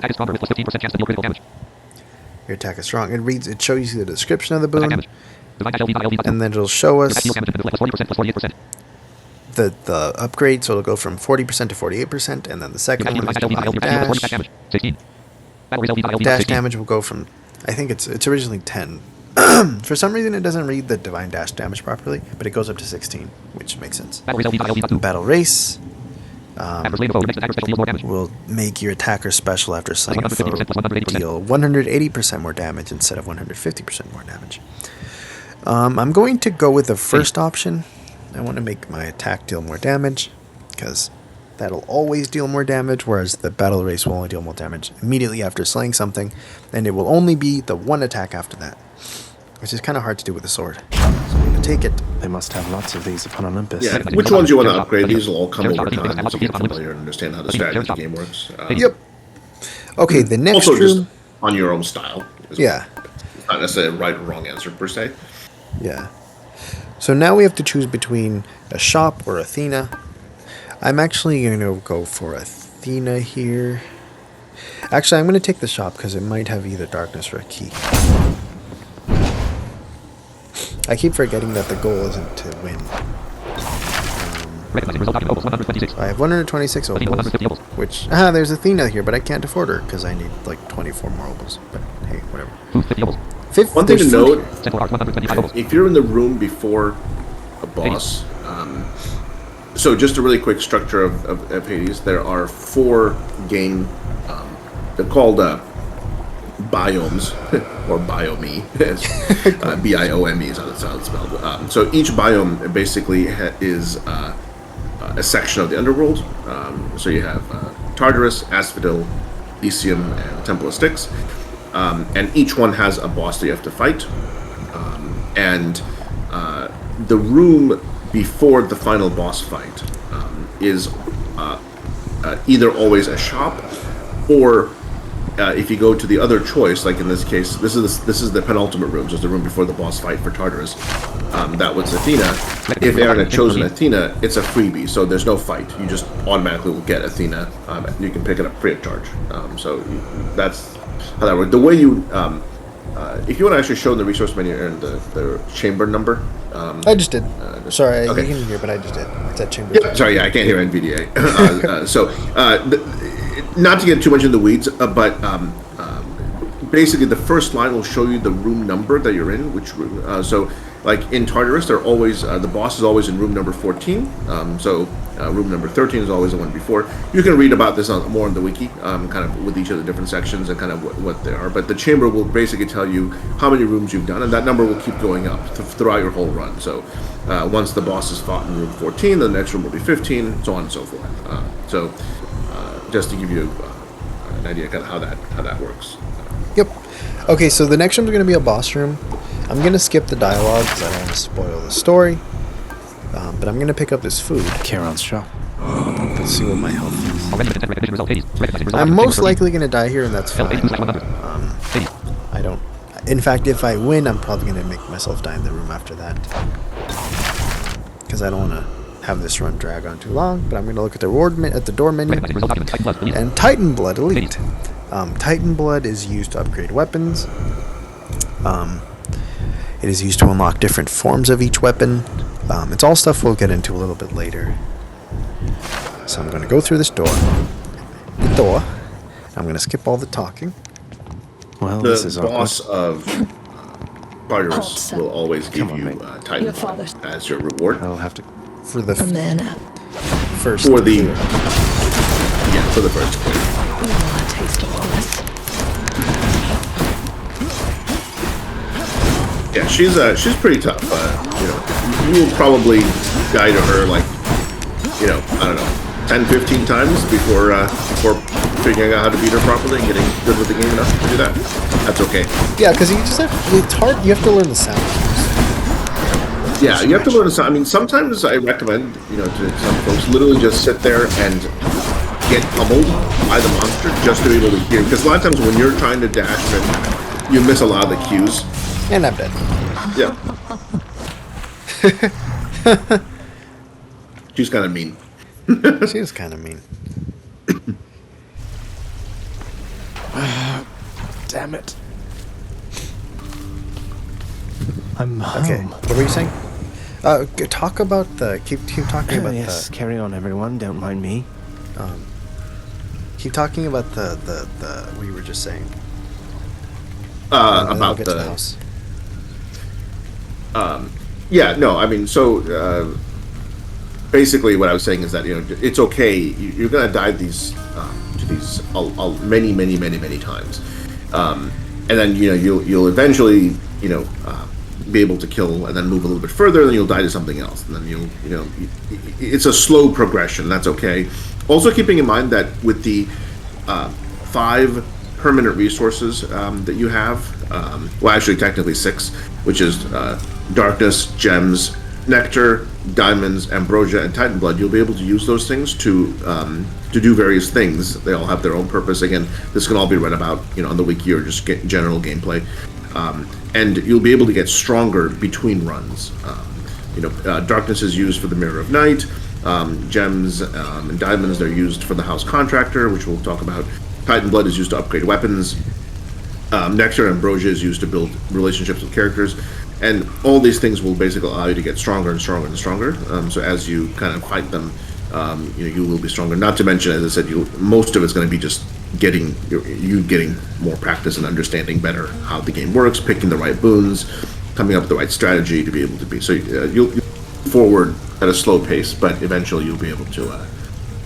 Like for example, I mean, at this point, Aaron and I can both completely do a run most of the time with any weapon at any point and beat the entire game all the way up to the final boss without Pretty problem. consistent. Yeah. I use God mode. He's way better than I am, and basically keeps God mode off and can beat the entire game every single time. But that's that just takes practice. So it is all doable. Just do not get discouraged. So now we're actually back in the House of Hades, and Aaron, if you want to talk about, I guess we'll talk about that. Kind of how it works. Do you want to quickly describe how the house is kind of structured? I need to go use the base room. Sure. So basically, every time you die, you end up back at what's called the House of Hades, which is where you start. So, which I'm sure you kind of gathered. The way the game, the point of the game is you. So you are Zagreus. You are a character. I think it's pretty safe to kind of explain your relationship right to Hades, because that's kind of obvious. But Hades is your father. And you, for whatever reason, have decided that you want to escape and leave. And so that's how the game starts, right? You're in Tartarus, which is the first chamber of the Underworld, the deepest, and you're trying to get closer and closer to the surface. So your goal is to get to the surface. Why you're trying to do this, you don't quite yet know. You'll eventually find that out. But when you die, you always end up back at the house. And you kind of hear the water there off to the left. That's basically where the river Styx empties into the house. That's the pool. And then you come out, and you're always in the exact same spot whenever you die. And what you want to do in this, when you die, is basically speak to all the different characters that are in the house, and they advance the storyline. You'll find out more information about what's going on. and we're going to kind of take you through a tour of the house here in a second. The story that you're hearing off to the right is Hypnos. He is the god of sleep, and he's the one that kind of guards the entrance of the pool into the house, and he's always sleeping. As soon as you approach him, he'll wake up here in a minute, you'll see. But he's usually going to be the first character you want to speak to when you come out. Note that every time you die, not every character will be present. That just happens. It's a random thing. So, if you don't hear that snoring, then he's not there and you won't be able to talk to him. But the way the house is laid out, it's actually relatively simple. So there's what's called the Great Hall. That's the main part of the house. On the west side, there's the West Hall, and there's a couple of characters that hang out kind of in that West Hall area. And then there is kind of in the northeast corner of the Great Hall, there is yours, which is Zagreus's bedroom. Kind of in the south central part of the house is the lounge, and that's really about it. The lounge is as far as, closed at the beginning of the game, but after a couple of runs, it'll open. You'll know because there'll be dialogue and there'll be audio. There'll be audio cues for it. Yeah, we'll see if we can get it open here because we're going to do a few runs. And keep in mind, a run doesn't mean that you beat the run. It just means means you go through the door. You go through the. We'll show that as well. So there's an area where you start each run from the house, and that's how you start each run. It's called it's a pink window, and that's how you enter the first chamber of Tartarus and kind of go through. You'll also see most of the characters in the game make some kind of a sound cue. So you'll be just like how Hypnos is snoring there. Yep. So it'll be easy to approach them. I can just walk up to him now. Yeah, and just walk up to him. Here he is. Once I walk on top of him, he'll be woken up. Yeah, he'll always make some funny noise. The radius for the character recognizing you're there is a little bit wider than the radius for when you can interact with them. So use the interact button to talk. So you have to get a little bit closer to talk from when they first acknowledge, but you'll get the hang of it. It's really quite simple. It's pretty simple because most of the time they're not going to move. Like Hypnos, if he's here, he's pretty much always going to be here. So I can talk to him right here. Welcome to the House of Hades, where... Wait, I know you. Guess that means you died out there, huh? Well, don't be sad, though. Pretty much everybody dies sometime. Some of us more than others. And that's Hypnos. Typically, I don't know if you already described this, but typically characters will only speak once per run. So if I try speaking to him again, nothing will happen. That's it. Yeah, normally always. So that's why you need to keep doing runs to advance the storyline. So you'll be able to speak to each character pretty much once after each run. Yep. So the next character you're going to want to speak to, he's, I think, technically located in the West Hall, but basically he's a couple steps above and to the left of Hypnos. Go straight up. Back already. And a little bit left. You've returned. That's him right there. That's Achilles. By the way, on the right, we heard Hades saying, "You've returned," and then we heard behind us Hypnos going, because he went back to sleep. Yeah, he went back to sleep. He's always sleeping. So I'm going to talk to Achilles. He's right here. Unfortunately, he does not have a constant sound cue. However, he does make a cue. He does usually make some kind of noise when you first walk up to him. And I lost him. Good to see you, lad. There he is. Despite the circumstances, remember your training out there. The pain of death is but another obstacle. Is it? Then fear is for the weak. Take care, Achilles. No fear is for the brave. One thing to note when doing the dialogues is that if you accidentally skip the dialogue, you won't be able to go back. And there's no way to repeat the dialogue, although the text is on the screen. So for whatever reason, if you aren't sure what the character said and you want to read it, you can always OCR at that point and read the dialogue. So like me personally, sometimes like the character might pause to say something like for a couple seconds. So I wouldn't hit the advance button the instant there's silence. I like to wait like 3 or 4 seconds just to make sure. And then if there's nobody speaking, then I hit the button to advance it. You can either use X, which is the attack button, like the left mouse button, or X on the controller, or A to advance the dialogue. I recommend using X instead of A because they both do the exact same thing. But sometimes after the last person speaks, you don't know if the interaction is done or if there's more dialogue still. And if you hit A, you will dash because A is the dash button. And so if you dash, you're going to lose kind of where you are because you'll move. Whereas X is the attack button, but you can't do any. There's no attacking in the House of Hades, so really? it ignores the button press. Well, it doesn't technically, because the characters will respond. Yeah, but I mean, maybe like 1 out of every 10 presses, Hades will say like you can't do that, or Zach can't do that. But there's no, it won't move you, so that's why using X to advance the dialogue, with the left mouse button is better for that reason. Okay, so we just spoke to Achilles. Now, if we head straight to the right, we will first encounter Cerberus, who's breathing very loudly. So I can speak to him. Just walk up to the sound. Cerberus is a dog. Father's chambers, always locked. You're above the dog, actually. Yeah. So just to note, because the House of Hades is so huge, the camera pretty much normally is always, again, centered on you. So as you're moving left and right, you can hear like you're walking always sounds like right in the middle, and the other sounds will pan. So you want to center Cerberus, and like you can see Hades always writes. So he's got both Hades and Cerberus have constant sound cues. Yep, and they're always right next to each other. Yeah, they're right next to each other. And so, when you're centered on Cerberus, that means... Stupid boy. Oh, oops, I just spoke to Hades. I told you okay. nobody gets out of here, whether alive or dead. So how was your wanton ransacking of my domain? I usually like to find Hades first anyway, and then I just step left, and because Cerberus is usually like 1 or 2 steps to Hades'. Well, technically, I think it's to his right, but to your left. Greetings, Father. My ransacking was a delight, thank you for asking. So I'll just be on my way again.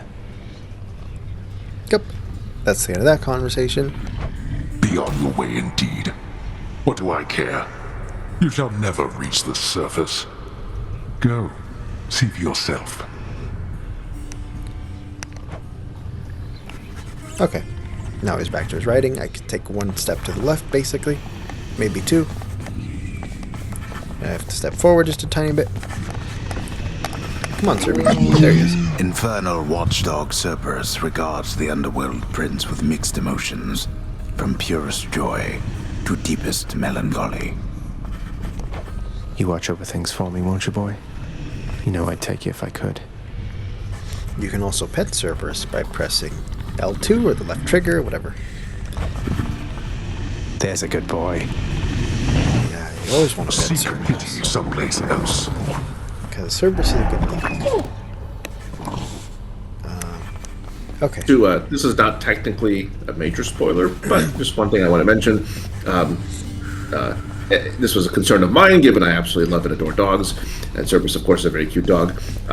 Cerberus in mythology is the guardian of the entrance to Hell, Temple Styx, and you, of course, as a character trying to get to the surface, you do not at any point actually have to fight Cerberus. So just to make that clear. Yep.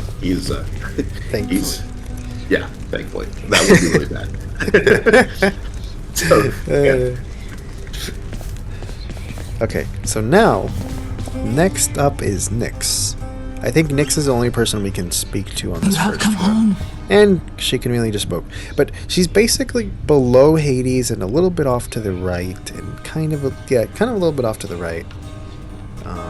She doesn't have a constant cue, but she will normally say something when you get close to her. Yep. Do not despair, as she just child. Such setbacks are inevitable and may be overcome with effort and with time. You made contact with the goddess Athena. She shall be true to her word. I believe it, Nyx. I'm grateful that you put us into contact. I know you took a considerable risk in reaching out. The risk is not to me. I expected the Olympians would involve themselves in this eventually. Reveal to them no more than they already know. Are we understood? No. Yes, we are. Then go.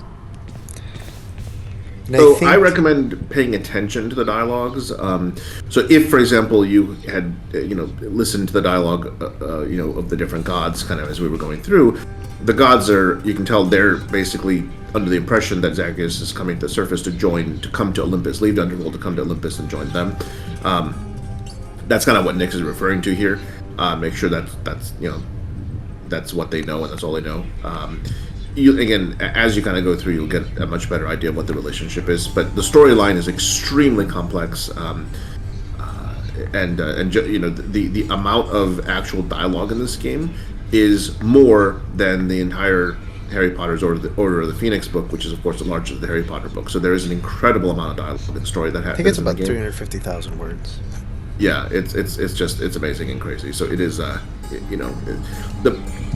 runs are great and fun, and obviously an integral part of the game. But so is the dialogue. So I would strongly recommend against just skipping over the dialogue, just to keep doing the runs. Yeah, agreed. Okay, so now we can go up to my bedroom, or Zagreus's room. Zagreus's room is usually like on the kind of like northeast side. Sometimes you have to go down because I think there's a wall there. So if you go down and then head a little bit right and then go straight up, and left a little bit. There it is. When you hear that, that means you've transitioned. Room, I'm back. You've transitioned to a new environment. So now you are in the room.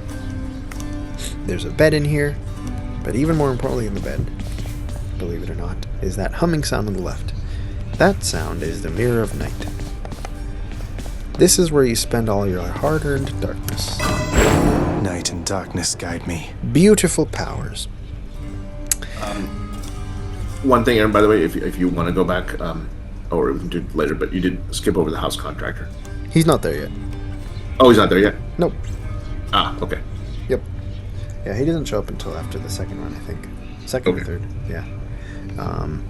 So, the mirror is a little bit more difficult to OCR. Not really. Kind of. But the table on the wiki is perfect. Wow. That was thunder. Outside, not in the game. Yeah.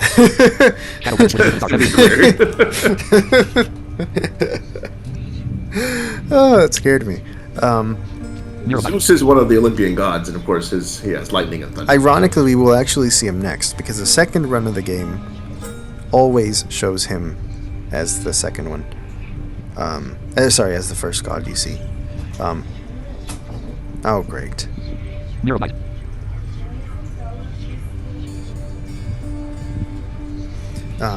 With the dark shadow presence. Hold on. While Aaron's going to return, so just to kind of run through the characters that are present in the House of Hades. So Hypnos, we discussed. Achilles, the second one that we talked to. Hades, Cerberus, and Nyx. So those five, again, Hypnos, Achilles, Hades, Cerberus, and Nyx, are kind of the main sort of five anchors of the house. And then there are some other characters that will show up from time to time. And Did you mention Dusa? I haven't yet, but she's. I will in a second. So once the lounge opens up, that will add Dusa, who is basically the house sort of maid, servant, and she actually has a sound cue as well, which might cause a humming noise. And then the other characters that can appear is Thanatos, who's Hypnos' brother. He will only appear periodically and will appear near Achilles. And the other one is Meg, who was actually the first boss that we just died to. Anytime we encounter Meg, after that encounter she will appear. Not yet. I don't think she might. Well, I don't think. Once the lounge opens up, she will basically always appear in the lounge. Also, it is very, very unlikely that you will encounter Meg prior to the lounge opening, because that requires a lot of runs to usually be able to get to Meg and to be able to kill her. But so I think that's it as far as the. Oh, and then eventually a character named Orpheus, who is the poet and singer, will also appear next to Hades. So eventually. Eventually, and then much later, Persephone as well. So, spoiler alert. What's that? Spoiler alert. Well, I mean, we're going to encounter the character at some point. So no, we're not. I'm just saying. What's that? No, we're not. No, not we in this run. I'm just saying the user will eventually encounter the character Persephone, who will at some point appear in the house and will be there. But in any case, so the main characters you're going to have again are Hypnos, Achilles, Hades, Cerberus, Nyx, Dusa, Meg, Thanatos. In the main part of the house, those will be the ones that you will interact with. And then, as I said, Persephone at some point as well might appear. And then Skelly, which we'll get to in a second, is the last one. Just a minute. Yeah, just a minute. Oh, in what's called the Courtyard, which you get through your bedroom. Yep. Okay, so I was talking about the mirror before. The Mirror of Night, yes. Thunder and my family freaking out. But so the way to navigate the mirror is at the top you see the list of available powers. So we see Shadow Presence, Chthonic Vitality, and Death Defiance. And Greater Reflex. You see the prices of each. So Shadow Presence is 30, Chthonic Vitality is 100. Actually, no, it's not. It reads it wrong. 30 is the price of the Death Defiance, I believe. Yep. Basically, don't read the numbers. You can trust the descriptions. The wiki has the table laid out in the exact same order as the mirror is. So you can actually just look at the wiki, count the number of items, and then move to that item on the mirror. And the way it works is you use keys to unlock powers, because by default you only have 4 available. So you can use keys to unlock more, but I'm not going to worry about that right now. We only need the first 4 powers. To show you how this works, you can read the description of the currently selected power. So deal bonus attack and special damage when striking foes from behind, plus 10% per rank. If I go down to the next item, and we'll see right again, and I check the bottom, and it's not moving. So I think this is the same weird issue I was having. Here it is. Okay, there it is. Restore a small amount of health in the chamber, plus 1 per rank. Then I go down from here. And this should be Death Defiance. Restore. See, when it says 500/0, it means 50%. Restore 50% health instead of die when your life total is depleted 1 time per rank. So this is 3 total ranks. The first rank for this one costs 30. Oh, and I could afford it. I just bought it. I didn't realize I had enough darkness. So that sound means you can afford it. I need more darkness. Means you can't. So there's 2 different sounds there. When you can and when you cannot. So I just bought it, which is cool because I actually wanted it. I just didn't realize I picked up 30 darkness in that first one. Okay. I feel different. So I just pressed B to exit that menu. These are permanent upgrades. Yep. These last forever. Yeah. Yeah. Also, don't worry about misspending the darkness because there is a way to get a refund on all the darkness you spent on the mirror to reallocate it some way different if you choose. So it's not. I cannot demonstrate that right now because I don't have that yet. You only acquire that a little bit later. So to get to the courtyard from your room, you go straight to the right, and it's a little bit up. Sometimes you have to wiggle a little bit, but you're going to hear that same sound that you did before. Now, because conveniently, because I bought what? Oh, I see. Okay, yeah, because I bought Death Defiance, I can now pull up that Boon menu because it's technically like a Boon. I can escape through that pink window there. Thank you for that. So I can pull up the rewards menu. So before you do that, really quickly, just want to touch on. So in the main house, the Boon menu will not come up under any circumstance. Just how the game is designed. So the mods have a special feature where really the only useful mod that we've discussed so far that you want to bring up in the house is the resources one. And so if you just hit the Boon menu, in fact, if you want to demonstrate, if you want to go back to the bedroom really quick. Back to the bedroom. Okay. Yeah, when you're in any part of the house other than the courtyard, if you hit the Boon button, it will just bring up the resource menu. So... I don't have Skelly to open do yours this. me. Oh no, I went too far. First get past the wretched shades of Tartarus, and I'll figure something out. Should be right here. I don't have Skelly. Here, go. You want to go up from that fire and then left. Let's see. And then down. Up. Yeah. Left. Yeah, and left. down. And then a little bit down. And then slide to the left and down. There it is. There. Okay. Yeah. Yep. Cool. Should turn around. now if you- My escape route's in the courtyard I just left. Yeah, thank you. I know. Okay, so now if I press the Boon menu button, it just pulls up the resource menu. Recognizing result So I document. can Health see 50/50. 50/50 health, 0 darkness because I spent it all. Gemstone. Oh. 0 The reason why gemstone. this is useful is because in the house you can spend darkness in the mirror of night, as Aaron just saw demonstrated. You'll be able to spend gems and diamonds on the house contractor, which we'll describe later. So there's reasons why it's useful to be able to see your permanent resources. Also, as you can see, because we're not in a run, it won't show you things like your obols, Recognizing result document. Health 50 darkness. Oh. Death defiances, all that stuff. Yeah, so those it won't show you because you're not in it. Okay, so I'm once you gonna enter go the back to the courtyard, it'll courtyard. go back to normal, where you hit the Boon menu and then you can use the arrow keys to choose them on. Yep, and in fact, I'm going to pull up the rewards menu to show you guys the list of weapons. Recognizing result document. So right Display now, equipped. you'll see Stygian Blade, which is equipped, Shield of Chaos. another Shield of Chaos, Eternal Spear, Dark Thirst. Eternal Spear, Dark Thirst is something we'll talk about in a minute. Heart-seeking bow. Heart-seeking Bow. Keepsake display There case. are 6 weapons, but only 4 are available right now until you unlock those 4. When you unlock those 4, you'll gain access to the 5th one and then the 6th one. Each weapon requires keys to unlock it. Like for example, the bow requires 1 key, the spear requires 4, the shield requires what, 4 as well? Heart-seeking bow. Keepsake display case. The shield requires 3, actually. Oh yeah, so yeah, 1, 3, 4. It's really easy to do. It's really easy to find keys. Like I found 2 in the first one alone. Heart-seeking bow. Keepsake display case. So I'm gonna go to Heart-seeking Bow, and I'm And the remaining 2 weapons that won't show up until you unlock these 3 are 8 keys required. each. Yep. So I'm gonna interact with it. There we go. Code unlocked. The Heartseeker. Let's deal some death. Over here. What the? And there's the bow, and somebody just appeared.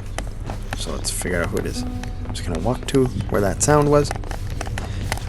Where are you, Skelly? Ah! Oh, I almost went through the door. Here, I'm gonna attack him. Because Oh, There he is. yeah. Need to find a key. where are you, dumb? Give up too much, yeah. Nice place you got here, boyo. Name's Skelly. How's it going? But enough with the small talk already. I'm here to do a job. So let me have it. Give me everything you got. Okay. I don't remember having you on payroll, mate. Who's your supervisor? Oh, I'm not about to wrap my sources, pal. Just try and beat it out of me. Okay. If you insist. So now that we're in the courtyard, it's a really good place because Skelly's a little training dummy, basically. So the bow. So unlike the sword, where you just tap the button to fire or to swing, here you actually have to charge it because it's a bow. So you can just do a movement. You can just charge it for a split second, and that'll work. However, the trick to the bow is the power shot. So the power shot does, I think, 150% of the base damage, but I think it's 25. Could be wrong about that. I think it's 125%. So it does a lot of damage, which is the point. And the way you use the power shot is you release the attack button when you hear your little sound. Here. He's like. So now it's too late. So that'll just be a normal shot.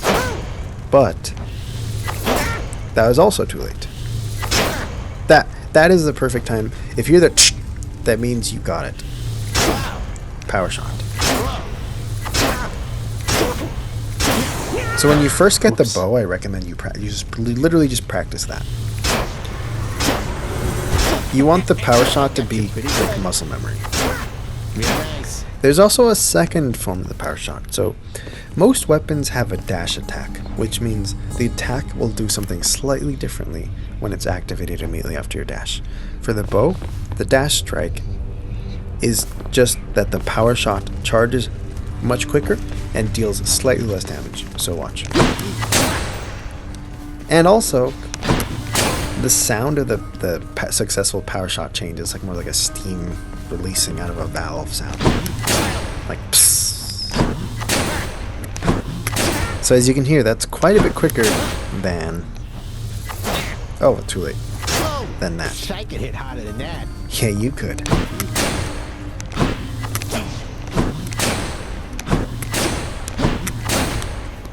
And as you can see, this This bow has quite a bit of range. I'm going to demonstrate how much range. Because it's good to use Skelly to figure out how far away you can be from something. So I'm going to... Too far away. There we go. The bow also has a special attack, of course. So the special kind of fires a flurry or a volley of arrows. It's a bunch of arrows, but they fire in a cone, I think. It's kind of like a cone shape. So really, only like one or two of them are actually going to hit him. It's a very, very weak attack. Less damage, than the main shot. However, it is nice to fire the special immediately after the attack. Like that. But that requires a little bit more practice, especially when you throw the dash in. It's really useful because one of the aspects of the bow you unlock later makes your special really, really, really powerful.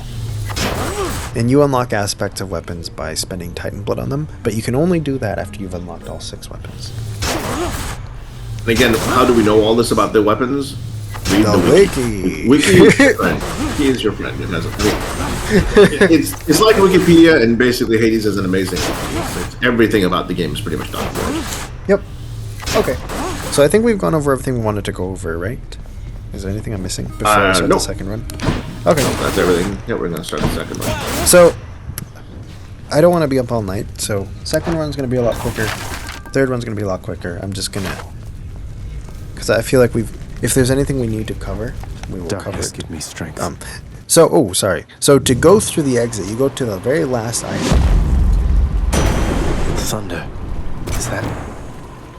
Okay, the very last item in the reward menu, which is... I forgot what do we call it? Door? Exit? I think it's called Escape Window. Escape Window, okay.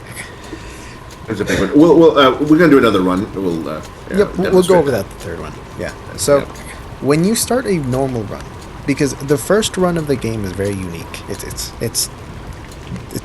basically designed to be way more difficult than a run would normally be. Because it's meant to be almost impossible to complete the game during that first run. It is doable. People have done it. But anyway, so normally, when you start a run, the first room, the reward is kind of inverted. It's reversed, where normally you'd pick up the reward after you fight everything. Here, the very first chamber of every run, it's flipped around. So you pick up the reward and then you fight the monsters. But after you clear that first room, it goes back to normal. So if I pull up the reward menu, I can see Zeus. Good old Zeus. I press enter on that or A on that and then interact. Is this really him?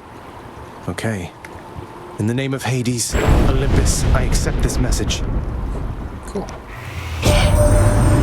Greetings there, young man. Look, your father's always been rather difficult, and he's not so much as called in quite some time. You'll have a better home where you belong, here on Olympus. And to help you on your journey, have my blessing. Thank you. Okay, so now, here we go. Boons of Zeus, conqueror of the Titans, who ruled the heaven and the earth before. Choose one. Thunder Flourish. Your special causes a lightning bolt to strike nearby foes. And the bolt does 30 damage. And then we have Electric Shock, which your cast is a burst of chain lightning that bounces between foes. It's very powerful. And the damage it does 60 damage. Thunder Dash is also great. Your dash causes a lightning bolt to strike nearby foes.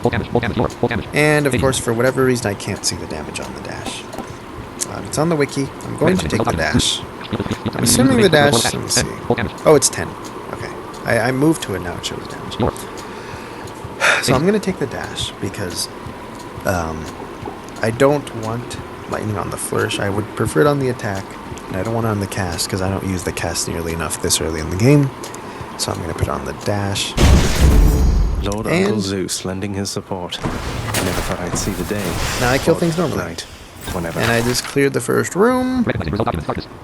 Now the first option I have here is darkness. I'm going to go to it. And I'm going to kill stuff. Wretches.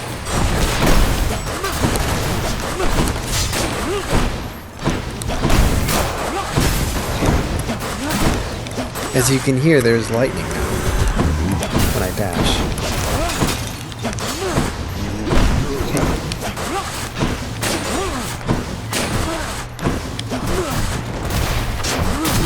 glass breaking sound that you hear often, the sound of that glass breaking, there's the underground chambers often have a bunch of urns, which you break as you're dashing around and hitting things. So that's just what that noise is.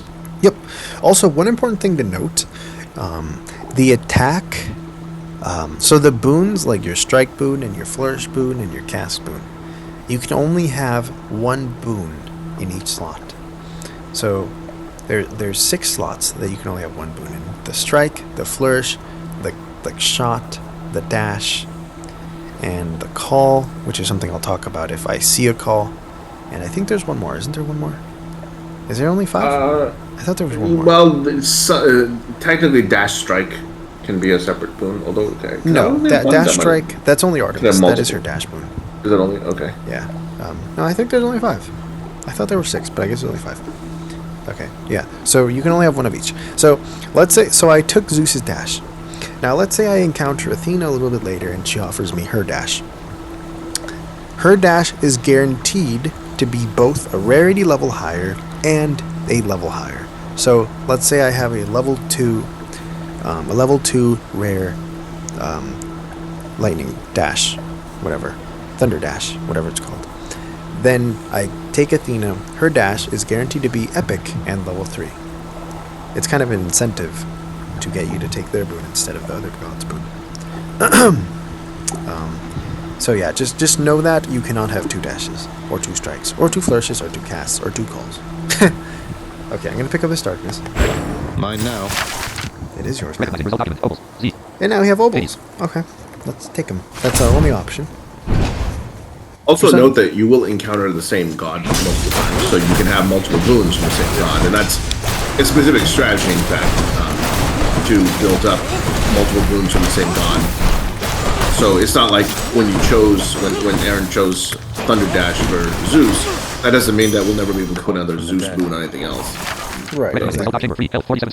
Ooh, I took 3 damage. I'm at 47 out of 50. So I'm going to pick up these obols. I'm rich. And now we have darkness. Let's take some darkness.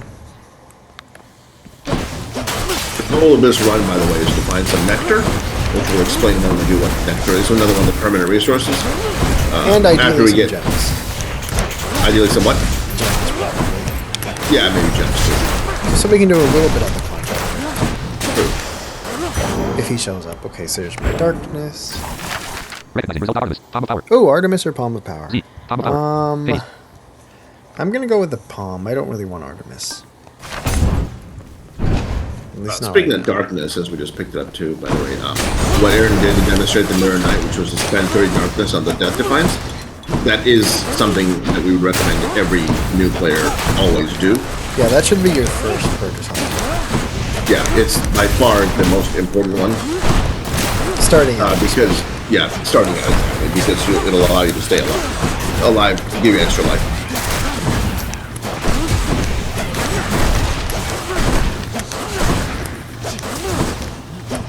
Also know that the weapons are very much kind of dependent on personal style. Like, Aaron is a big fan of the bow. I personally hate the bow. So it's okay that you may like some weapons and not like other ones. That's So I only have the Thunder Dash. I can raise it to level 2.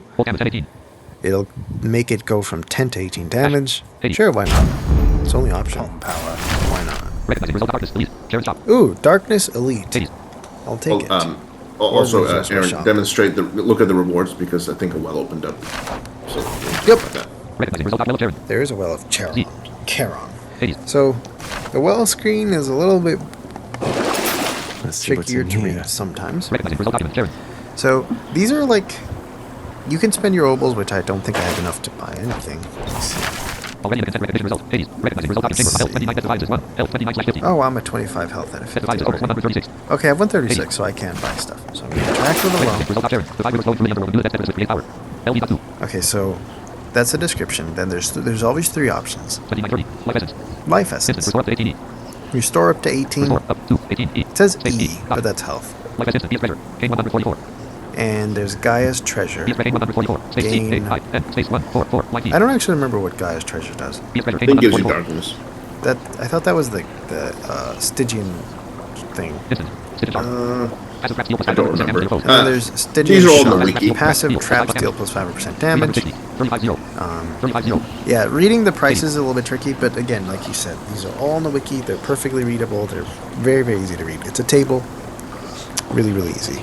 Just to give a really quick overview of what this is. So sometimes in rooms, a random thing, or sometimes things, will spawn, and you'll be able to access it once you clear the room, but before you leave.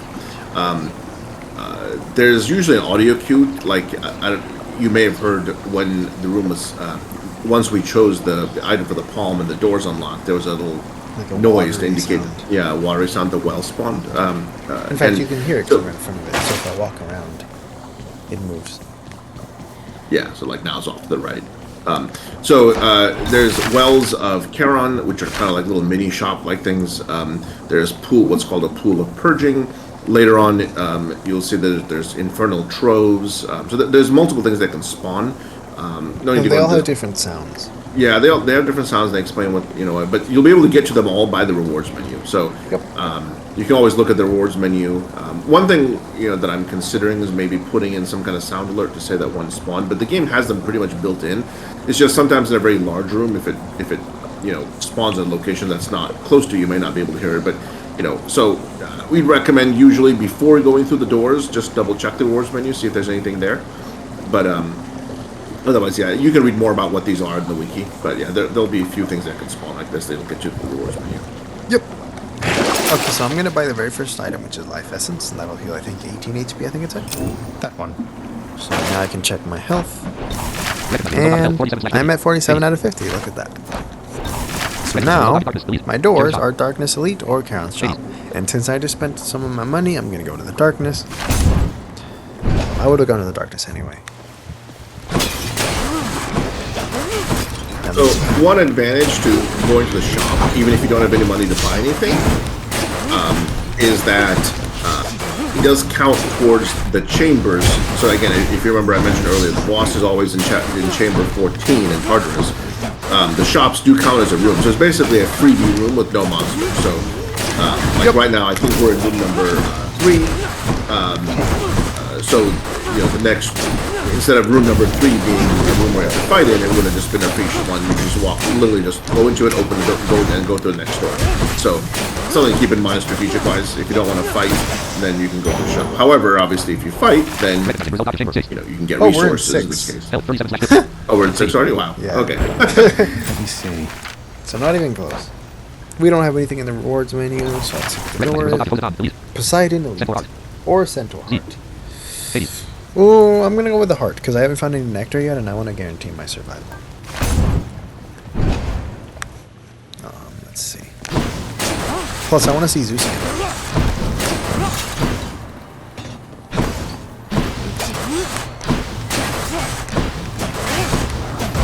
Ow! I just got hit. 10 damage.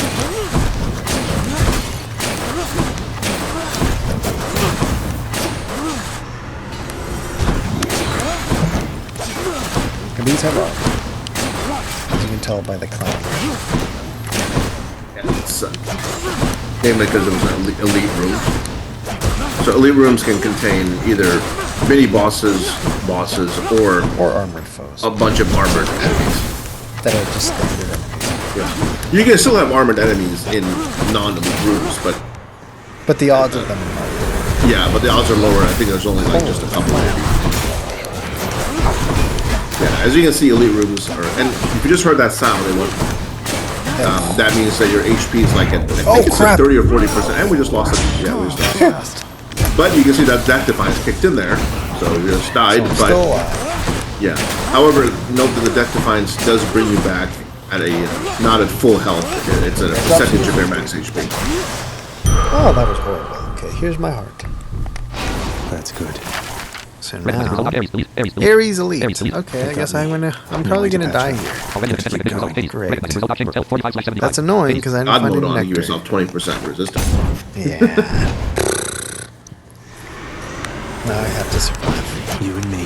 Oh great, it's fucked. Yeah, so this time it's actually a mini boss, I believe. Yep.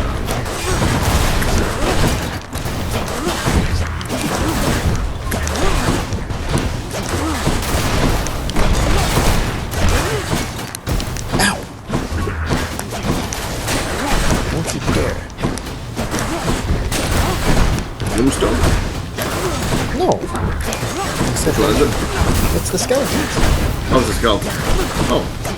I'm not hearing the bombs. They're right there. See?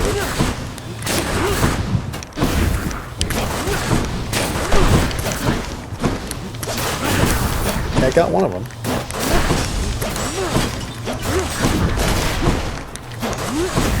The reason I personally don't like the bow is because that time to charge, that was too bad. You have to stand still, and you're vulnerable to get hit. So until you get very good at knowing what the enemies are going to hit you, Did you happen to know, you my can't take king, damage. that you have slain more than 100 foes since you began your quest? You have, for I am keeping count, and I am most impressed. Already? Wow. That was pretty quick. Pretty good, actually. 100 It's already. my second run. Okay, let's see. What am I? Curse of Pain. Damn it! I wanted Curse of Agony. Curse of Pain. Your special inflicts doom. But it's I think rare. Aaron's trying to get a bonus on his attack. Yes. He's getting presented with bonuses Yes. on the flourish. So Doom is basically it's a status effect that's applied, and it sits on an opponent for like a second and a half, and then it deals a massive burst of damage. So in this case, it deals. Hey, where's the damage value? 80. It deals 80 damage. After that 1.5 second period. So I'm gonna take it, but I'm just gonna go through the other two options. Urge to kill. Your attack and special deal more damage. Blood bonus damage is 16%. 160/0 is the same thing as 16%. Blood Frenzy. After using Death Defiance, deal more damage to that encounter. And that's 22% more damage, but I already used my Death Defiance. I have no Death Defiances remaining, so I'm definitely going to go with the first one. Come on, I want Nectar now. I'll take a key. Key is my next one. So I'll take the key. Great, I have to survive. I will survive. I'll destroy you. So the bonuses that the boons give you on your attack, cast, and special are typically come in one of two forms. One is basically either a straight damage increase. So, for example, it'll do another 10 damage, or 20 damage, or 50 damage. Or in the case of the Doom damage that Aaron just got on the special, it's 80. Other is a percentage-based increase, so it'll just increase the amount of damage that'll be done by a certain percentage. All the different weapons have base amount of damage the attacks do. Again, you can read about that in the wiki. So the percentage will be on that. Also note that in the game, multiple percentages do not destroyed as they're additive. They're not multiplicative. So if you get something from one god that increases something by say 20%, and then you get one from another god that increases by say another 30%, that's a total of 50% increase. It is not 20% on top of the 30%. So that's an important distinction. Otherwise, things get too powerful too quickly. So it's the percentages are always additive. Okay, so now we have a heart and ovals. I'm gonna go with the heart, of course, because I need the healing. Because my health is at, I'm really good. My health is at 23. Oh my gosh. I can't believe I lost my first life earlier. I mean, I literally made it to Meg without losing a single life with the sword. With a bow, I couldn't even make it 5 chambers. I blame Zeus, because he was a lightning strike. So that noise that you may have just heard is the Doom damage. Wow. That was really bad. Wow. Oh, looks like we're going to have to do an extra run to get Nectar. Well, no, it's okay, because we were going to do 3 runs anyway. Well, yeah, we right were. then. But we were supposed to get Nectar in the second run. We were. I'm tired. Leave me alone. You couldn't even make it to the Meg on your first run, okay? Ooh, looks like one of those little numbskulls took a big old bite right out of you back there. I guess they got you, huh? Maybe if you weren't quite so tasty, they'd leave you alone. And so would I. I don't think I've ever died to one of those. Yeah, Hypnos will always usually reference whatever you die to, and then will often offer very non-helpful advice. So now if I go up and to the left, there's Achilles. He made that lad. I've known great men throughout my life, and I can always tell when someone's better than their circumstances. Thank you. Fight like I'd fight out there. Thank you. I'll give them hell as you once did Achilles. Though doubtless many of the shades who stand against me first arrived in Tartarus because of you. Okay. Now someone's at the desk next to the throne. There it is. Now we have the contractor. So if I speak to Hades... Come here. Come on, lad. Ah! You keep doing that. You stay away from Father! I'm going to go back. Here we go. Who's that sniveling shade to your immediate left there, Father? Already found someone new to do the busy work. And here I thought I was utterly indispensable. That shade boy is my newly designated contractor. One whose responsibility is to work on this house. Though who shall pay for everything my subjects here demand, I do not know. You're trying to guilt me into funding the exorbitant furnishings you desire. Perhaps once we are finished with repairs for all the carnage you have sown throughout my realm, then we might finally have time for all the needed renovations that have piled up. Nice. He's so cranky. Okay, so Twiz right is the contractor. Some sort of special offer for me, my good shade. And he makes the same sound as all of the accessibility menus. So this particular menu is not one you want to navigate with arrow keys. You want OCR. So there's multiple different tabs. There's multiple tabs. So there's one tab. There's a tab for every section of the house. So there's the work orders tab. Then there's the Great Hall tab, West Hall tab, Lounge, and Bedchambers, and Court Music. So those things at the very top of the OCR results are going to always be the tabs. After that, after Court Music, you have the very first item in the current tab, which in this case is Work Orders. Fountain Chamber Tartarus. Restore some health amid the gloom. So it's hard. It's basically impossible to read the prices with OCR. However, they're all on the wiki again. In fact, I'm going to pull up this particular table because I think it'll be useful. Contractor. Hades.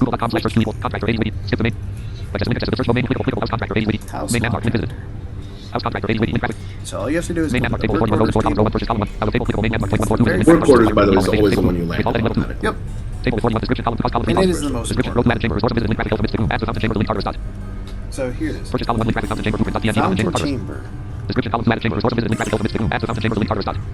Add the Fountain Chamber to Tartarus. Cost 0 gemstones.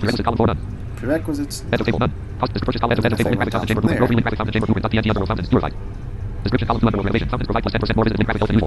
Fountain can provide plus 10% more health than usual. That costs 20 gemstones. We don't have any gemstones. So as you can see, each item has different requirements. It won't appear in the list until you meet the requirements for it. So this one requires that I have bought the Fountain Chamber in Tartarus and the Faded List of Minor Prophecies, which is another contractor purchase. And then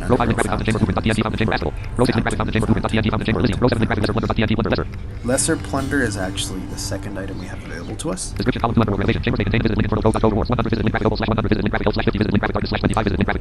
And I'm reading the description, but you can't hear it, hllf, but yeah, I was just reading the description, and it costs 10 gemstones, and it has no prerequisites, which is why we can see it immediately beneath the Fountain Chamber. So I'm going to go back to the OCR results. Now that you've kind of seen the description, I can OCR again.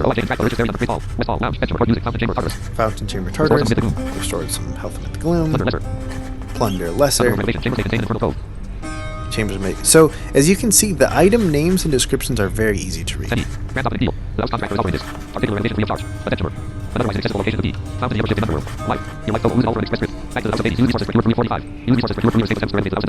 So everything. So the hardest thing to read in the contractor menu is the costs, but you never have to read them because they're on the wiki and they're never going to change. So this one, as the OCR results told us, this one's free of charge. So I'm going to press A because the first item on the list is usually the one that's selected. So I'm just going to hit it. Work authorized. A fountain chamber in the depths of Tartarus sounds like an excellent idea. So it purchased the upgrade. Now I'm back in the list of Contractor upgrades. So if I OCR again, I see the tabs at the top. Now I see Plunder Lesser, which is the Infernal Trove one. Ooh, and now I have a new one. Fatalist and Minor Prophecies. Make the Fate's prophecies come to pass and be rewarded. Urns of Wealth, Lesser. Chambers may contain urns with 5 oboes. I think it's 5 oboes. Now, the annoying thing is you still see the items you've already purchased. And they're always at the very bottom. But that's okay. Not a big deal. So now we have what? 4 items total, one of them which we cannot purchase.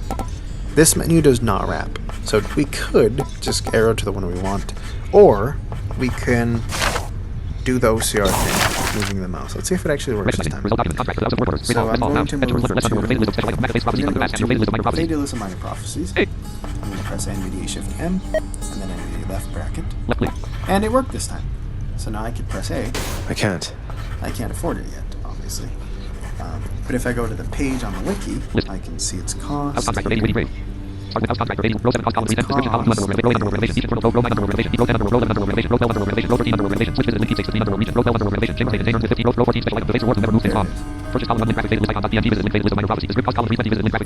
gemstones.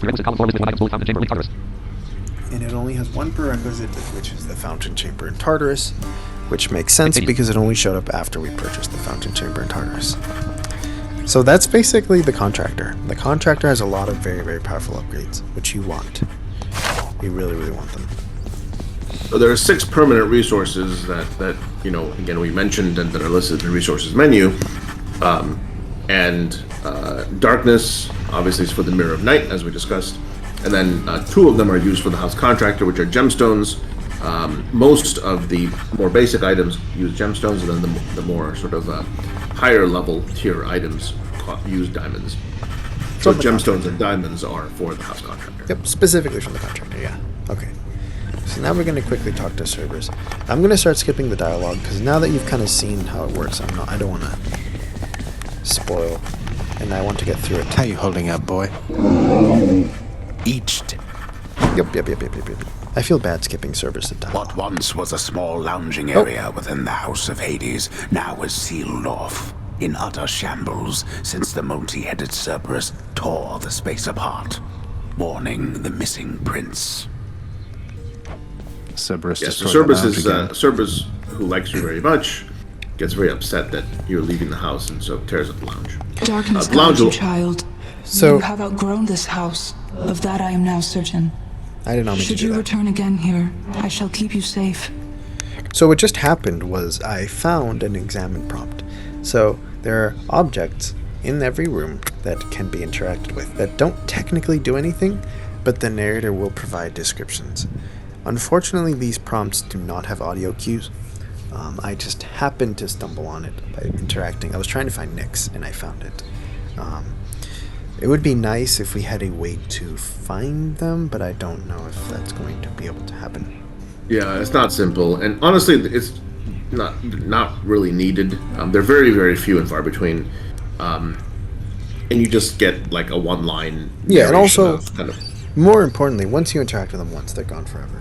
So you will eventually find them all. Right. Yep. So that's next. I'm going to skip the dialogue. I don't think we're going to have Dusa yet, because we don't have the lounge yet, so we're going to go. We've already spoken to Hypnos, we already spoken to Achilles. Go back to my room. One thing to point out, the lounge has the head chef in it. However, the head chef is actually audible from outside the lounge, even though the lounge is sealed. So it's near Hypnos. Next time we come back, we'll point that out. Yep. But the head chef will make... Yeah, it's like him chopping things up. But there's nothing that can be done there yet until the lounge opens up, but it is audible. Yeah, I only have 45 darkness, so I'm not going to bother with anything here. Skelly. Oh, hey. I should check how many keys I have. I only have 1 key. Okay. So, I'm not even going to talk to Skelly, I'm just going to go. You didn't demonstrate the roar menu again. Oh. That looks like a Daedalus hammer. Well, we're gonna do it again, so Yep. remind me. Well, you go so fast, I will try to, but yeah, slow down a little bit before you do these runs. Remind me. Okay, so these. Chance for my weapon. Yeah, he basically just described it. So hammers are. They don't technically come from gods. They're Daedalus. They're called Daedalus hammers after the craftsman, the ancient Greek crafter who created the labyrinth and a bunch of other things. These hammers basically upgrade an aspect of your weapon. So, for example, flurry shot. Ooh. Hold attack to shoot rapidly, but you cannot power shot. I'm definitely going to take that one. I don't care what else is in here. Triple shot. Your attack fires 3 shots in a spread pattern. Charged volley. So hammer upgrades are usually really, really easy to read. And I'm going to go with the very first one, flurry shot. Daedalus, See? wherever you may be right now, thank you. Now, That's for it last just time. fires. Goes darkness. And actually, I think for this one, I'm going to turn Lion on. That way, you can kind of get an idea if whether you might want to use it or not, because you can kind of hear what it sounds like. So I'm going to turn it on. I didn't change any of the settings. I left everything at the default. So it should just work. If it doesn't, I probably can't help you because I don't really know Lions. Okay, I cleared that room. So as you can see now, I don't have to hit OCR now, just obols. For some reason, after every OCR thing, it says Z. Just funny. Here's my obols. More trouble. That's dead. You can hear him holding the attack key down and just keep continuously firing. I just got the it. hammer upgrade. There's my obols. Also, why he's clearing the room so much faster now. Chthonic key. Ooh, I'll take it. I just need nectar.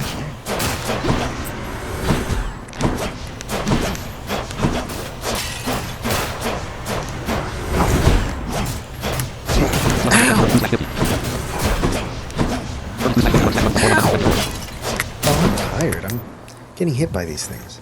I can usually go through most of these rooms without getting hit once. This can unlock something. Ooh, Athena. We'll take Athena. I'm low on health already.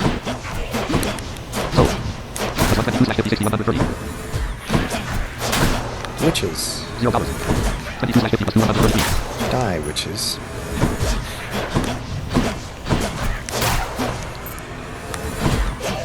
The reason the materialization sound keeps occurring is because as he's killing them, the new ones keep appearing and taking them place. Yep. That's 2 of them appeared at once. So one to the left, one to the right.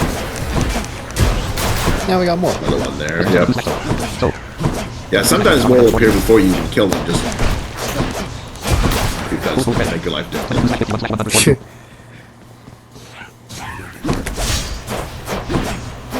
Where are you, lovely?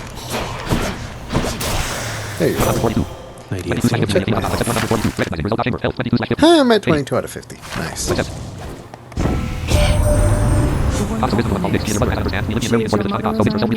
Oh, wait, I was going to skip.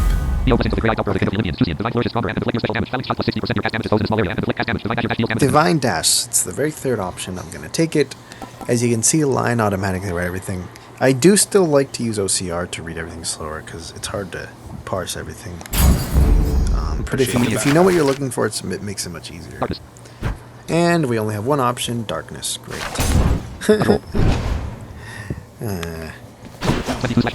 Nectar. It's really not this hard to find, it's all random. Yeah. Witches! Oh my god. Lots of witches.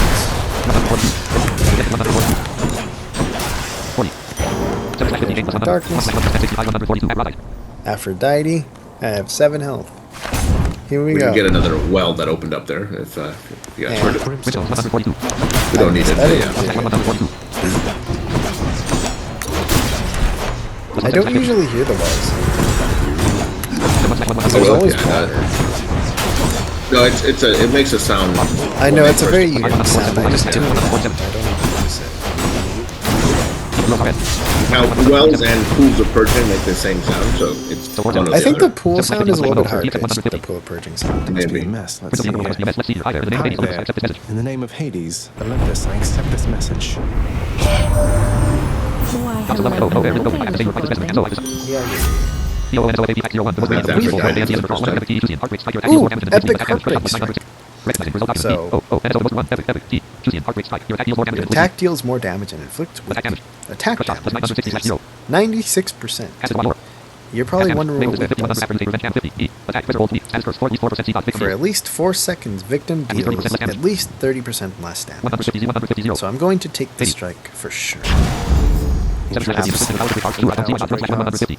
I still have 7 HP. Ooh, there's a shop.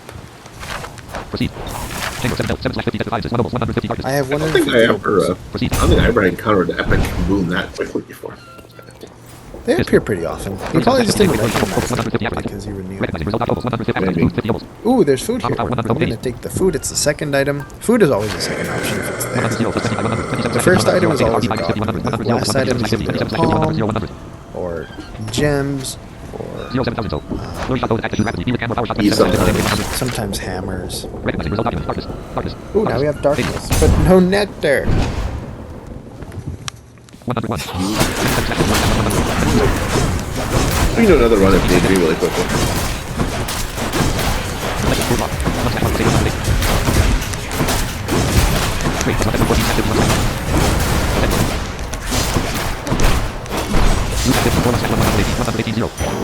There it is. I'll take the palm because Athena's an elite. I'm not going to mess with that. Not with 14 HP. Of course, I still have my Death Defiance, but... Oh, God. So, yeah, I have to survive for 45 seconds. Endless wave of foes for 45 seconds.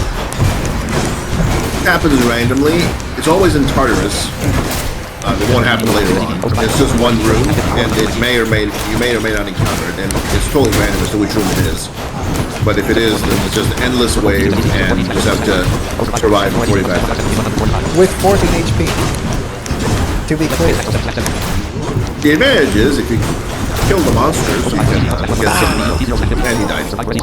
Well, I lost a lot. You can get money and opals. Well, money is opals. Picking up some coins. Yeah. And Zagreus. That did mean that it's 10 seconds left.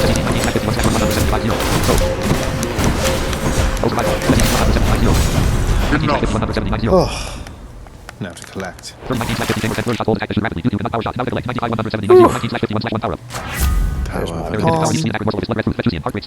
Heartbreak strike. I'll look at the heartbreak strike. Probably saved my life. So it'll make my damage go from 96% to 116%. 16. Ah, you were wrong. That's it, there's another well. What I wouldn't give for, say, a healing. Well, you might just get what you wanted. Life essence. Yes! So let me check my health. 32 out of 50. Well, that's okay.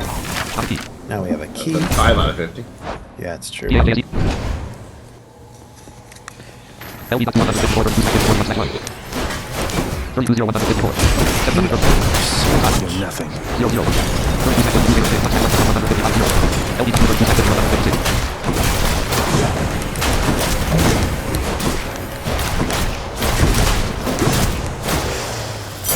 There's my key. I can use this to unlock Aries or opals?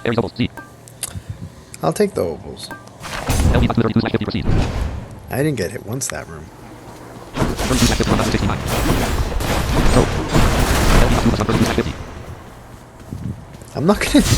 I'm gonna reach Meg and not have found any.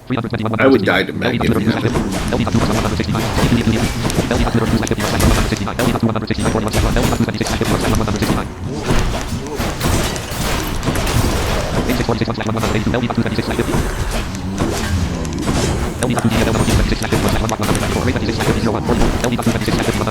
Nectar will never appear in that shop. as a reward. Unfortunately. Oh, and look at that, a shop. Every other permanent resource can basically be purchased in the shop if it comes up, except... 224 opals, Aries, food, and a heart. I'm going to take the heart. And I'm going to take the food. So again, you pull up the shop menu by going to the Boon menu and then going to the right, hitting the right arrow. Not moving the stick to the right, but hitting the right arrow specifically. Got to say, you are there. So, looks like you're selling. Is that it? You come to help me out?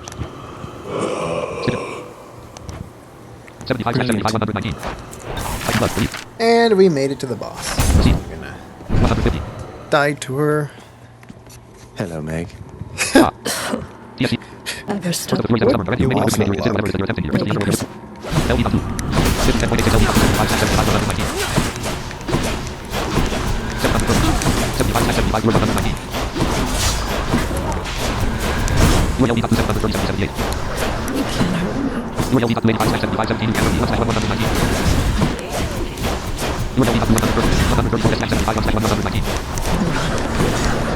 No wow.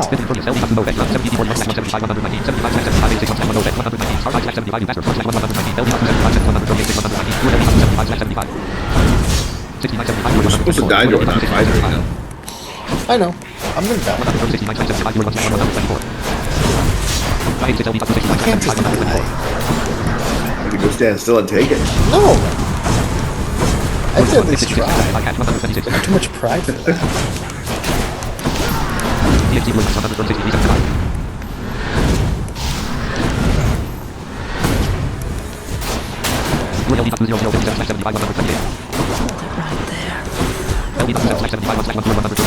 Oh my god, I actually killed her.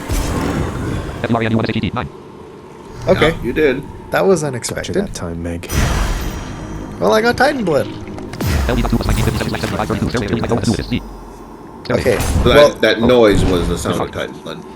well, I guess I'm gonna keep going. Yeah, that was the Titan blood sound, sorry. Because I'm kind of wondering the same thing, actually. Nectar is much less likely to learn later on, I think, but I'm sure I've seen it. I've seen a lot of it too. But Centaur Soul, gain plus 25 max HP without restoring health. I bought it. so this room is called the stairway room. It always exists in between the different biomes, and it's a free fountain. Yeah, there's always three things that will load in these rooms. One's a fountain that you have to drink from to restore some health. And then the other two is you'll always get a well of Charon and a pool of purging. You can read about what the pool of purging is. It basically allows you to sell back a boon if there's a boon you don't want that you got. You can sell it at the pool of purging. There's also a contractor upgrade that lets you buy a keepsake locker. Keepsakes are why we're trying to find nectar, because keepsakes let you... They're basically equipable items that offer different benefits. Yeah, we'll discuss them once we get one, but... If we ever get one. There is a... Yeah. Hey, I'm at 72 health out of 100. I'm going to try to see if I can get nectar here in the back. That's the sound of going from one region to another. It's actually good we made it to Asphodel, because I do want to talk a little bit about Magma. Now we're getting somewhere. Ooh, nectar! Yes! Okay. So the first room of a new region is always safe. And there's literally nothing to do in there except for pick a door to enter your first real room. Correct. So, I want to talk about Magma. So, oops. It's nice and warm out here. Look at that. That's Magma. When you hear that sound, you're in Magma. Back in the day, it hurt a lot. But because of the no trap damage mod, it doesn't deal any damage. However, it is something you still want to avoid as much as you can when you're in Magma. And it's easier said than done because there really aren't any sound cues for it, but basically if you're in Magma, it's going to be much harder to hit things because they are usually not going to follow you into the Magma. Some do. And some will die in the Magma. Ooh, there's an examine mod. The once verdant plains of Asphodel are now engulfed in scintillating flame, having been flooded by the river Phlegethon. whose hideously superheated contents could bring death swiftly even to those resistant to most heat. I'm only flame resistant, not flame proof. Well, actually, you kind of are flame proof. So, yeah, that's the important thing I wanted to mention. Asphodel is the only biome that has magma. Okay, so I'm gonna go to the door menu, sorry, and pick up my nectar. Thank goodness, I finally get nectar. So each area is like an island all surrounded by magma. So normally the magma is around always in the perimeter, so the top, right, left, and bottom edges.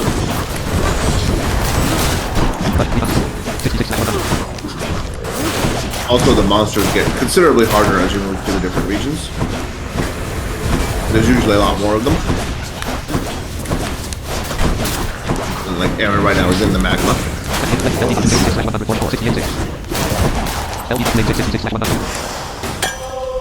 Hey, you should learn the rules so you can learn how to break them. Who should I That noise was nectar. Yep, and I just picked it up. And I have sent out harder robles. But should I just die? I would suggest just die. I hate to die. I mean, I'm going to talk a little bit about nectar, so if you want to... Okay, keep talking about nectar. I hate... I can't... It hurts me. So each of the resources that we discussed have different functions. So we talked about darkness, again, which is for the Mirror of Night. Gems and diamonds are for the House Contractor. The next two are for is nectar and ambrosia, and they're both meant to build and improve your relationship with different characters. So in Hades, there are 25 characters that you can. It's called gifting. Give them gifts in order to sort of improve your relationship. At first, you'll notice as you talk to people, a lot of the characters kind of, they're either sort of impassive or neutral to you, or they just outright don't really seem to like you very much. But that will change over time as you give them gifts. And the gifts you give them start out initially with nectar, and then eventually you move on to give them ambrosia, which is a much rarer commodity and more valuable than nectar. They're basically, it's basically bottles of drink.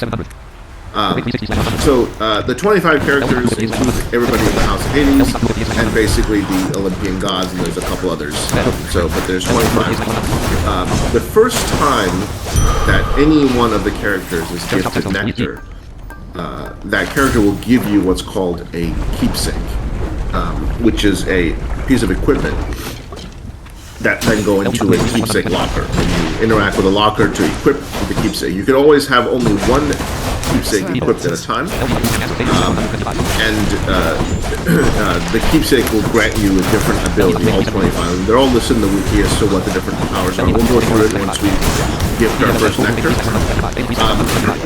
And then this is a gemstone intro. It's kind of useful. Okay, cool. So yeah, so we have gemstones. There we go. Gemstones also make a specific noise. And you just heard it, and he conveniently just spoke. I'm gonna die in the next stream because it's a week. So you can keep going. We also heard a well or a pool sound there as well. This is the mini boss room here called the Barge of Death. Every time that a character is gifted, again, nectar and then eventually ambrosia,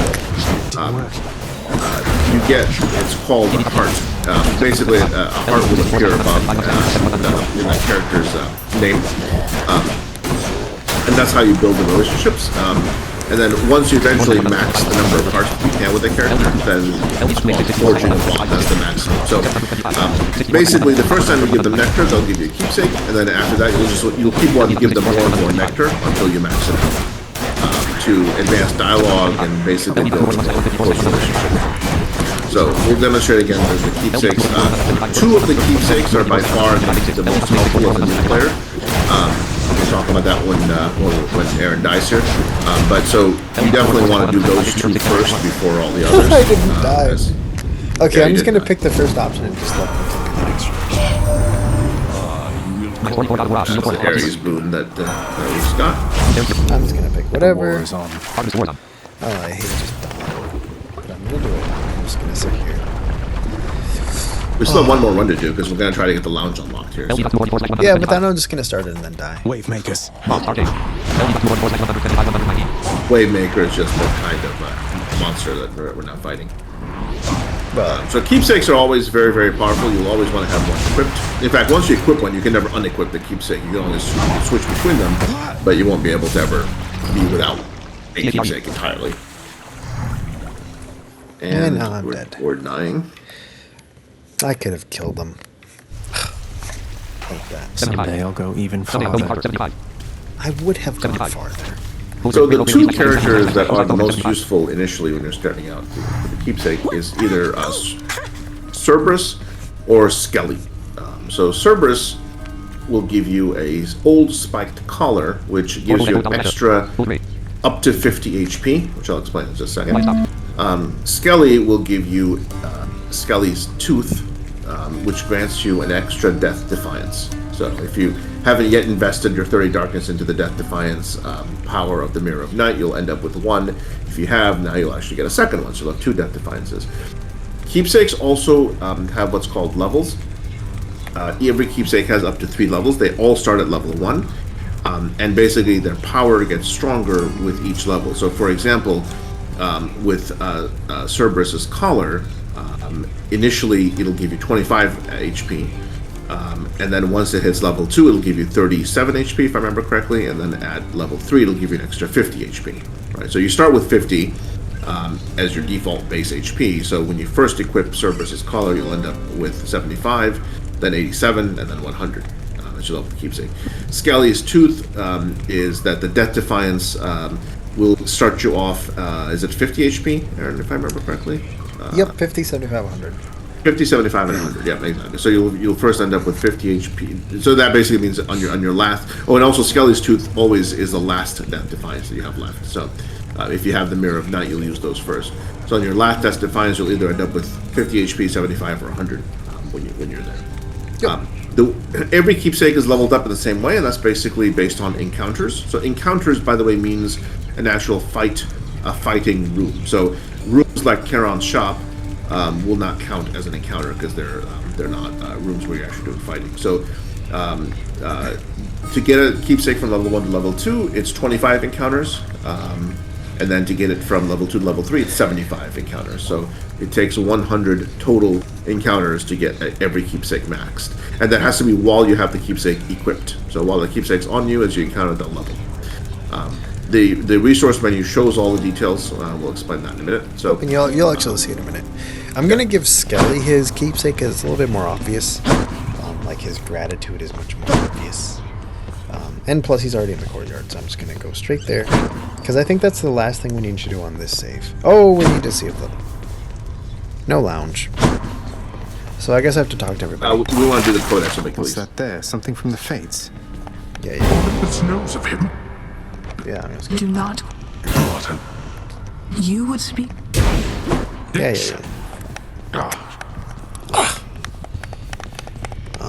Where's Serby? Serby! How's everything been going lately? The Underworld. Let's go to Achilles, because this is actually important. One thing before you talk to Achilles, I just want to point out what sort of happened there. Sometimes characters will be speaking with each other. So when you approach the character and you interact, rather than actually having dialogue between you and the character, you will hear dialogue the character is having with another character in the house. I think there we just heard Hades speaking with Nyx. I overheard Hades speaking to Nyx. And the dialogue will always usually occur in one of the character's locations. So for example, say Hades was talking to Achilles. In this case, it was not Achilles, but I'm just using that as an example. Nyx and Hades are very close together, but then either Hades will be over by Achilles or Achilles will be over by Hades. So when you interact, you won't be able to interact with the other character. You just overhear the dialogue, and that's it. That means that you won't be able to speak to them. Yep. Okay, let me talk to him. Where'd he go? Achilles, is it really true that Cerberus ripped the lounge up right after I left? Oh, no. He must have gotten in a lot of trouble. We didn't get a codex. I only wish you could have seen it, lad. The place looked like a vineyard after a typhoon. Your Lord Father was livid, but he never gets so angry with the dog. Poor Dusa, though. She's picking the place up. Oh no. I wonder what became of Dusa. She's always worried Father's going to fire her, even without something like that. Yeah, so we're not getting the Codex now. So I'm gonna go do another run. I'm just gonna die in the first room. As much as it hurts him. Well, I'm gonna give Skelly's nectar, of course, and then we're gonna talk about the keepsakes and. So one thing to note with the way Hades works is that it's always good after every run to speak to everybody if you can, because there's a pool of dialogue, and Right on schedule. every time you speak, it'll pick something from that available pool of dialogue, and if you don't speak the characters between the runs, that pool will keep getting larger and larger and larger, and then so at some point when you start talking, and you want to hear something specific, Hey, Skelly. yeah, you'll have to. your way You around may top not for us? get what you need to hear for You a very come to the long right time. place. How am I supposed to keep track of which weapons I've earned? I don't know. There's always the invention of writing stuff down. Okay, I'm gonna give him nectar. For you, mate. Thought you might get a kick out of this. For me, pal? Awful nice of you. Just awful nice. But guess what? I got this for you. Tip the cat, you understand? It deals the deal. Cheers, Thank mate. you, friend. So now The gift button, by the way, is the Oh yeah, it's R2. It's the right or trigger. right trigger. Over on the keyboard is the letter G. Cool. Yeah. I forgot to mention that. So the keepsake display case is right above the window. So I'll go up one. Well, now you can see the window. Show them the window too. I just did. Yeah, escape Okay. window. Yep. Got something new to try. Okay, so this. You want to describe how it's laid out? You're better at that. So basically, You don't have to go We're into actually gonna- super detail because we're gonna go over it. yeah, we're gonna load Aaron's actual real save, which has every keepsake in place, so you can get a better idea. But basically, this locker is laid out in top. There's 4 rows. Top row is 10. The next row is 10. The next row is 5, and the last row. Forget the last row.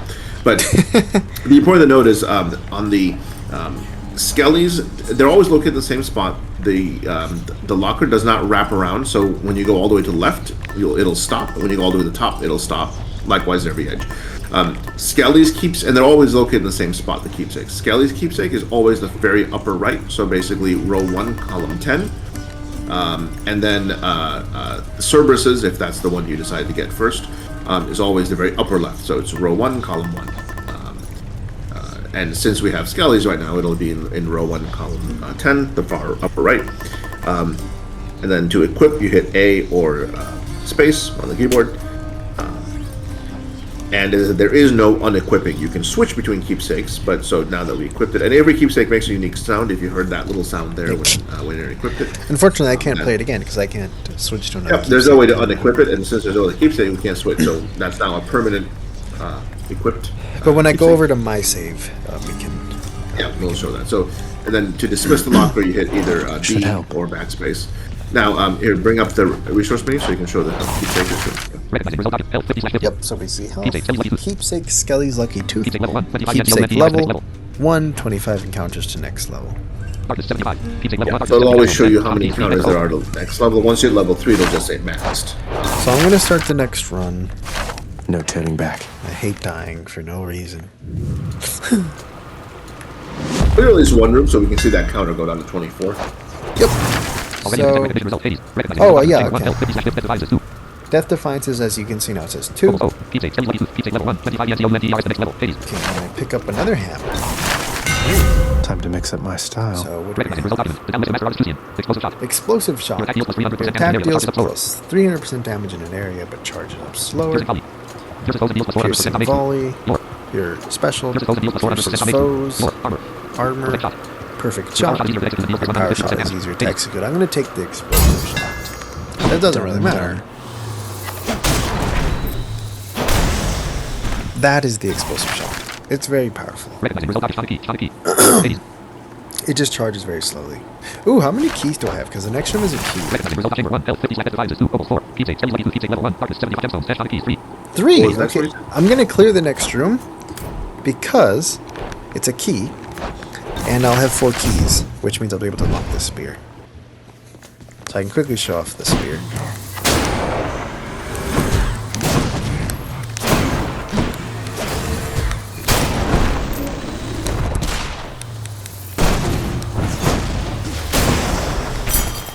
go. This can unlock a weapon back at home. Now I'm going to die in the next room. I didn't even check the reward. I'm just going to sit here. Unfortunately, it's going to take a little while. Come on, you. I have 2 lives now. Come on. Hit me. Hit me. Listen, though, because you'll be able to hear the attack cues for the thugs. I think these are the thugs. Come on, guys. Yep, these are thugs. That's a trap. And it missed me.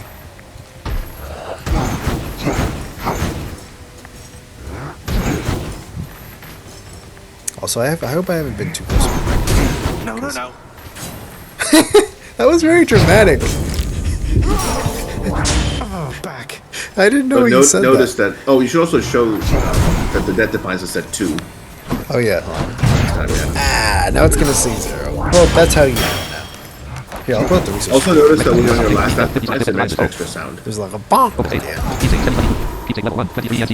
end. Yeah, see, now it says 23 encounters to next level. And now I died. Ooh. I did it. I'm dead. So hopefully now we have the lounge. I forgot something. Technically, that is true. Shades of the dead mill constantly within the house, complaining of their woes and seeking audience from any who would listen. I listen. Ah, I'm up. Oh, says here one of the wretched thugs got you. Too bad. They're slow, but they hit pretty hard, I guess. Have you tried moving out of the way? Not that I haven't, no. We have the lounge. Never learn. Wonder where Nyx went. Yeah, so that's kind of how you know sometimes when characters aren't there.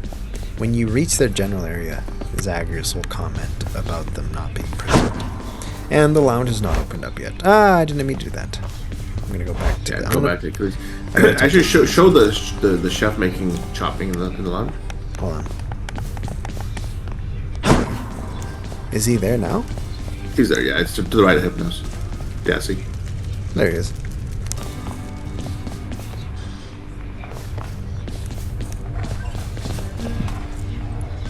Wait, the lounge is open. I think it always makes that noise. I don't think it's actually open yet. Yeah, so that's the chef that you hear off to the right.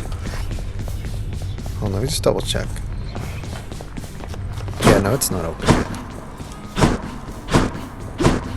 Otherwise, Zagreus would have said, hey, the lounge is open. Or something. Yeah, I think it's a random number of runs when it opens, so it's a little bit of a chance. It's not always on the exact worst run. Case, I can just show it. Actually, let's just do it. I'll just show the lounge on mine. Yeah. But I do want to... You'll get the hang of it out there, lad. Here we go. For all our sparring practice, there's no teacher like the real thing. Now then, I have something for you. What, wait, you're giving me your Codex? I can't accept something like this. Please, I insist. I want your love of history to grow, not just your love of warfare.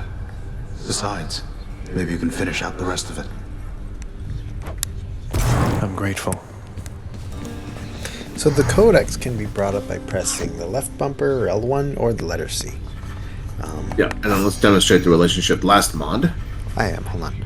So, I just want to briefly talk about how this works. So the Codex has, what, 5 tabs, and they pan. 9, actually. But I don't think I have access to most of them yet. Nope, you do. I do? Do they just pan double? Yeah, exactly. So basically there's 5 that'll pan, and then it'll go and pan 4. Oh, yeah, right, because it doesn't go all the way left. It doesn't go... Yeah, it doesn't go all the way to the far left one. I see, yeah. Okay. And each, when you go up and down, you move through the entries. Oops, I didn't mean to do that. When you move up and down, that moves through each entry, and you can actually OCR and read them. Like, for example.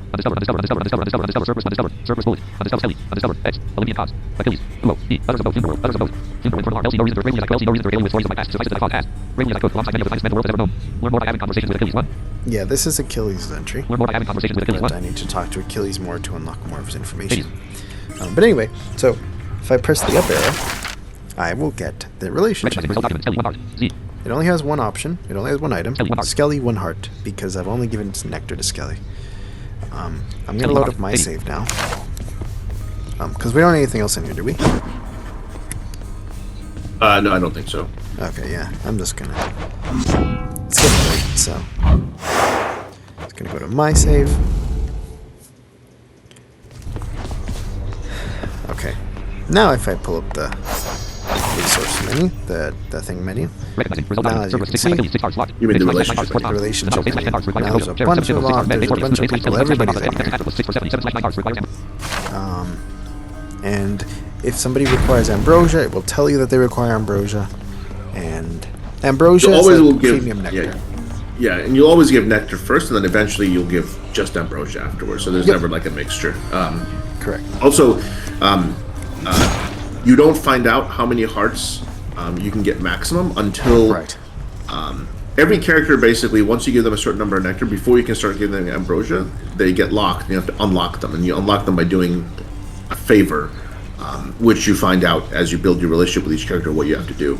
But once you unlock their favor, then you'll get to find out how many ambrosia total you can give them to get to the maximum number of hearts. But until then, the game will just tell you how many hearts you currently have, which is basically all that you know. So that's how you keep track of how much, where you are with your relationship with every individual. So that relationship menu.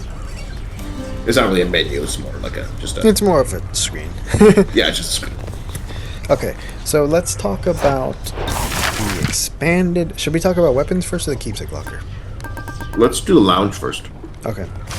I mean, there's not much to do in the lounge, but we can walk in it. Yeah. Let's see.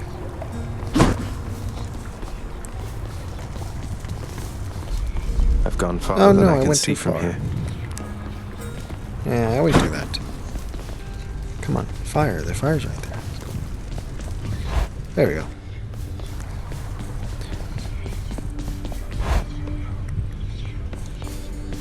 So go to the lounge. Once you exit, the easiest way is once you exit the bedroom, go all the way down as far as you can, then start going left. Yep, and here we are. And there's our chef. Those shades are always milling about. Oops. No time to rest. Oh, I just interacted with a chair. Yep, so the chef's up here. You don't ever speak to the chef, you just give him fish when you go fishing. Fishing is perfectly accessible, by the way. Once you unlock the fishing pole, Hades is just talking to some shades. That's really all we need from the lounge, right? Just show her the... Yeah, that's really about it.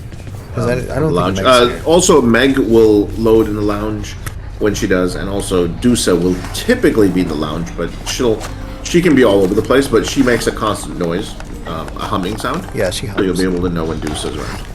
I don't think she's here because I already spoke to her.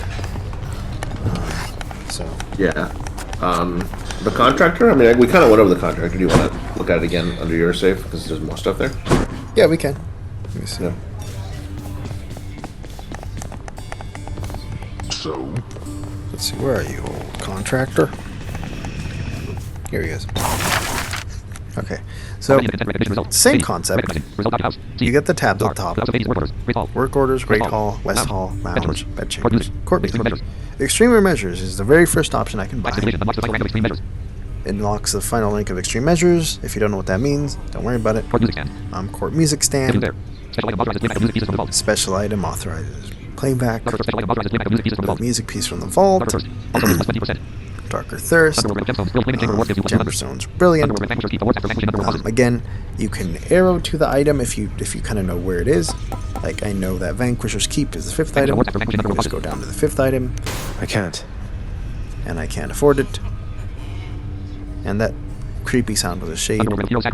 One thing to note here is that the game only saves when you move between chambers. So, for example, if you accidentally bought something that you didn't want to, that you only realized after you bought it, as long as you haven't moved into another room, you can just reload the game, and then it'll reload to the point when you last entered. So, like, here Aaron was in his bedroom and then came out into the Great Hall.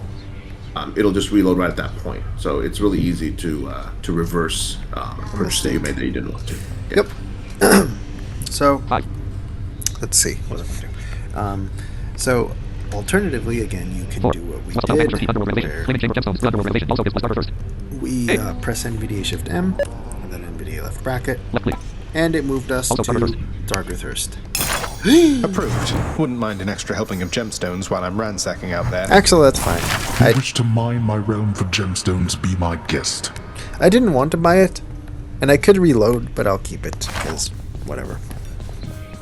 It is useful, I just didn't want to buy it. Easy way also to know what you bought is the item you buy will go all the way to the bottom, so it'll disappear from that like first few items. You know, if you know that you bought like the second, third, fourth item, just double check, and if it's gone, then you know that's the one. Then you know it's exactly.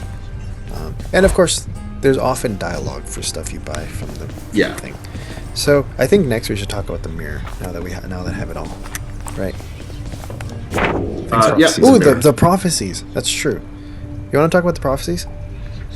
You're better at describing the layout of things. Yeah, I don't want to get into too much detail because again, this kind of gets into some of the nitty-gritty of the game. No, you can just talk about how it's laid out.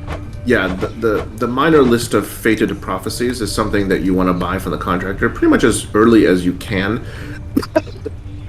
Excuse me. It contains. There's about 50. Let me see. Actually, it has. I have actually 52. A spreadsheet where I keep track of it, so I'm just taking a quick look here. I just counted 52. It might be less. What's that? I just counted 52, but I might have some. No, there are 54. Oh.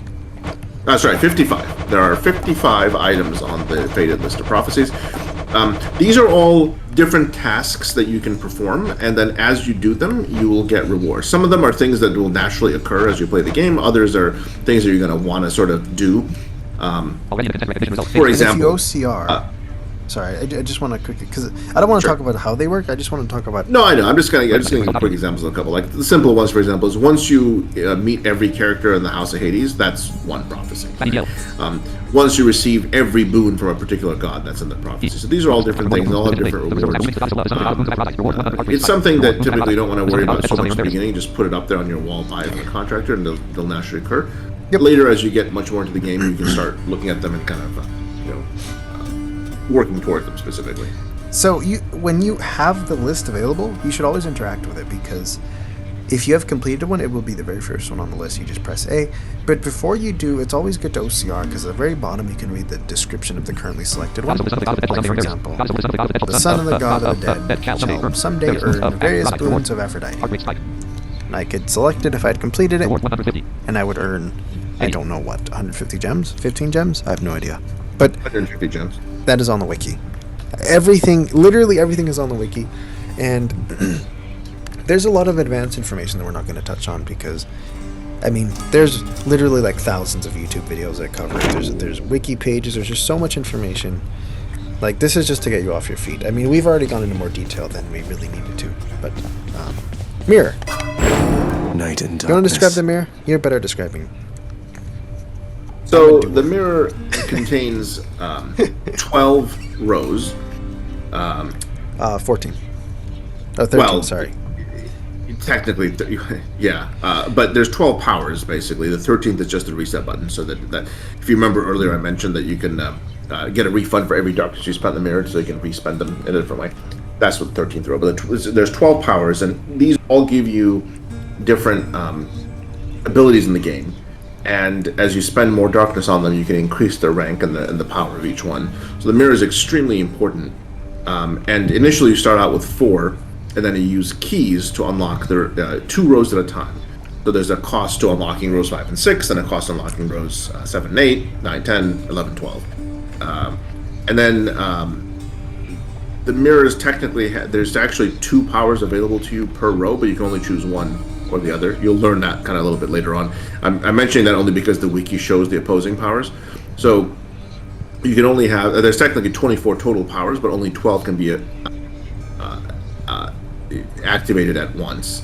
And usually the powers, the 2 powers that you can choose from on each row kind of are sort of opposites or sort of complement each other in a different way, so you kind of choose one or the other. But in any case, so actually one of the other resources are keys. There's actually 7, not 6, as I have been saying. Yeah, we've used keys a couple times. Yeah, we just but I've always been saying there's 6. So gemstones and diamonds we discussed, nectar and ambrosia we discussed. Keys, keys is the other one. Keys are basically have 2 main uses. One is to unlock weapons, as we've been talking. The other is to unlock the rows of the mirror. So that you start out with 4, and then to unlock each of the additional rows, they take keys as well. So keys are really important when you're starting out to unlock your weapons in the mirror. Once you have the you want to invest darkness in the mirror, you'll arrow to the row that you want, and you'll hit A or space to activate that particular to invest the darkness and to buy more into that row.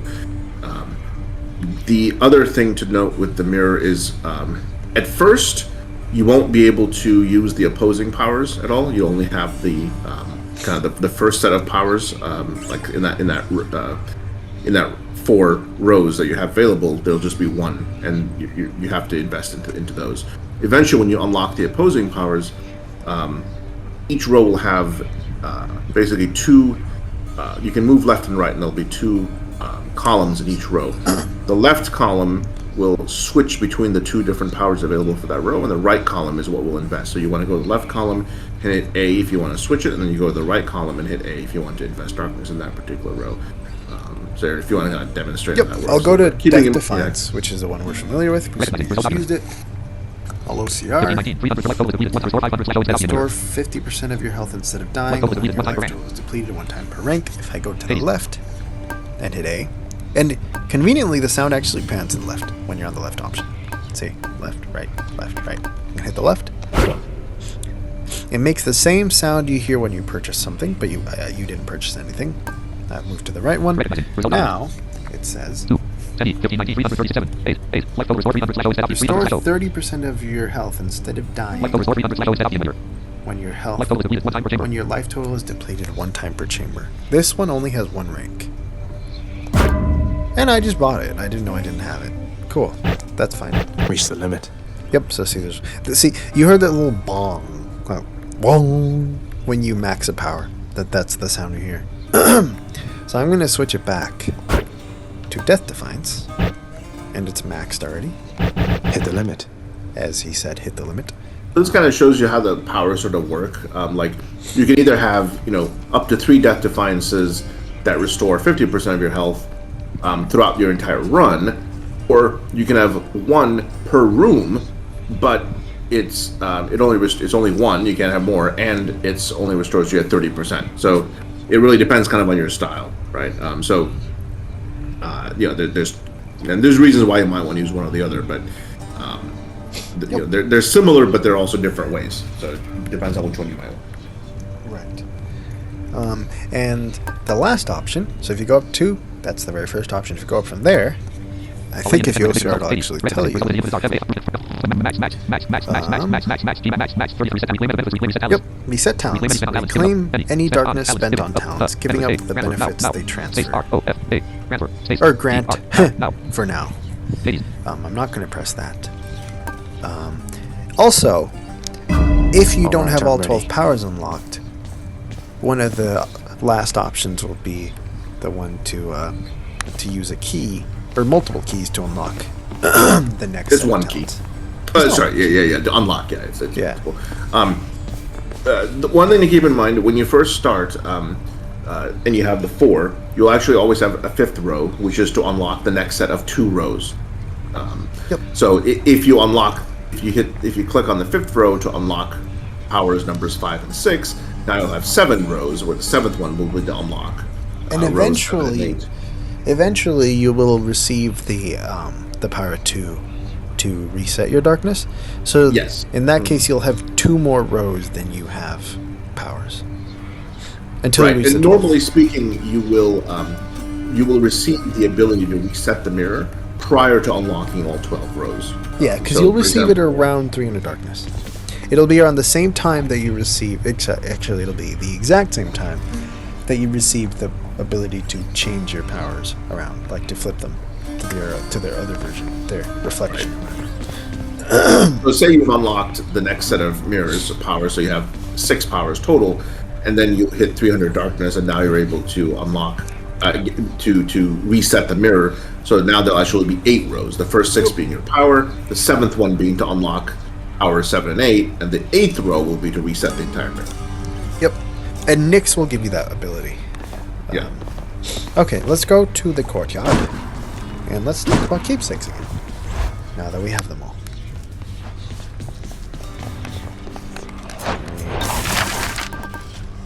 So now if I OCR here, you'll see I have some more options. The blade, heart-seeking bow. Actually, do the Keepsake Locker first. That's it. Let's see. So now it's completely filled. So if I go to the top left corner, we'll have Cerberus' collar. It makes a little collar-y sound. If I move to the right, there's another one. There's another one. Other one. Other one. Other one. So as you can see, they all have different sounds. I just went down to the second row.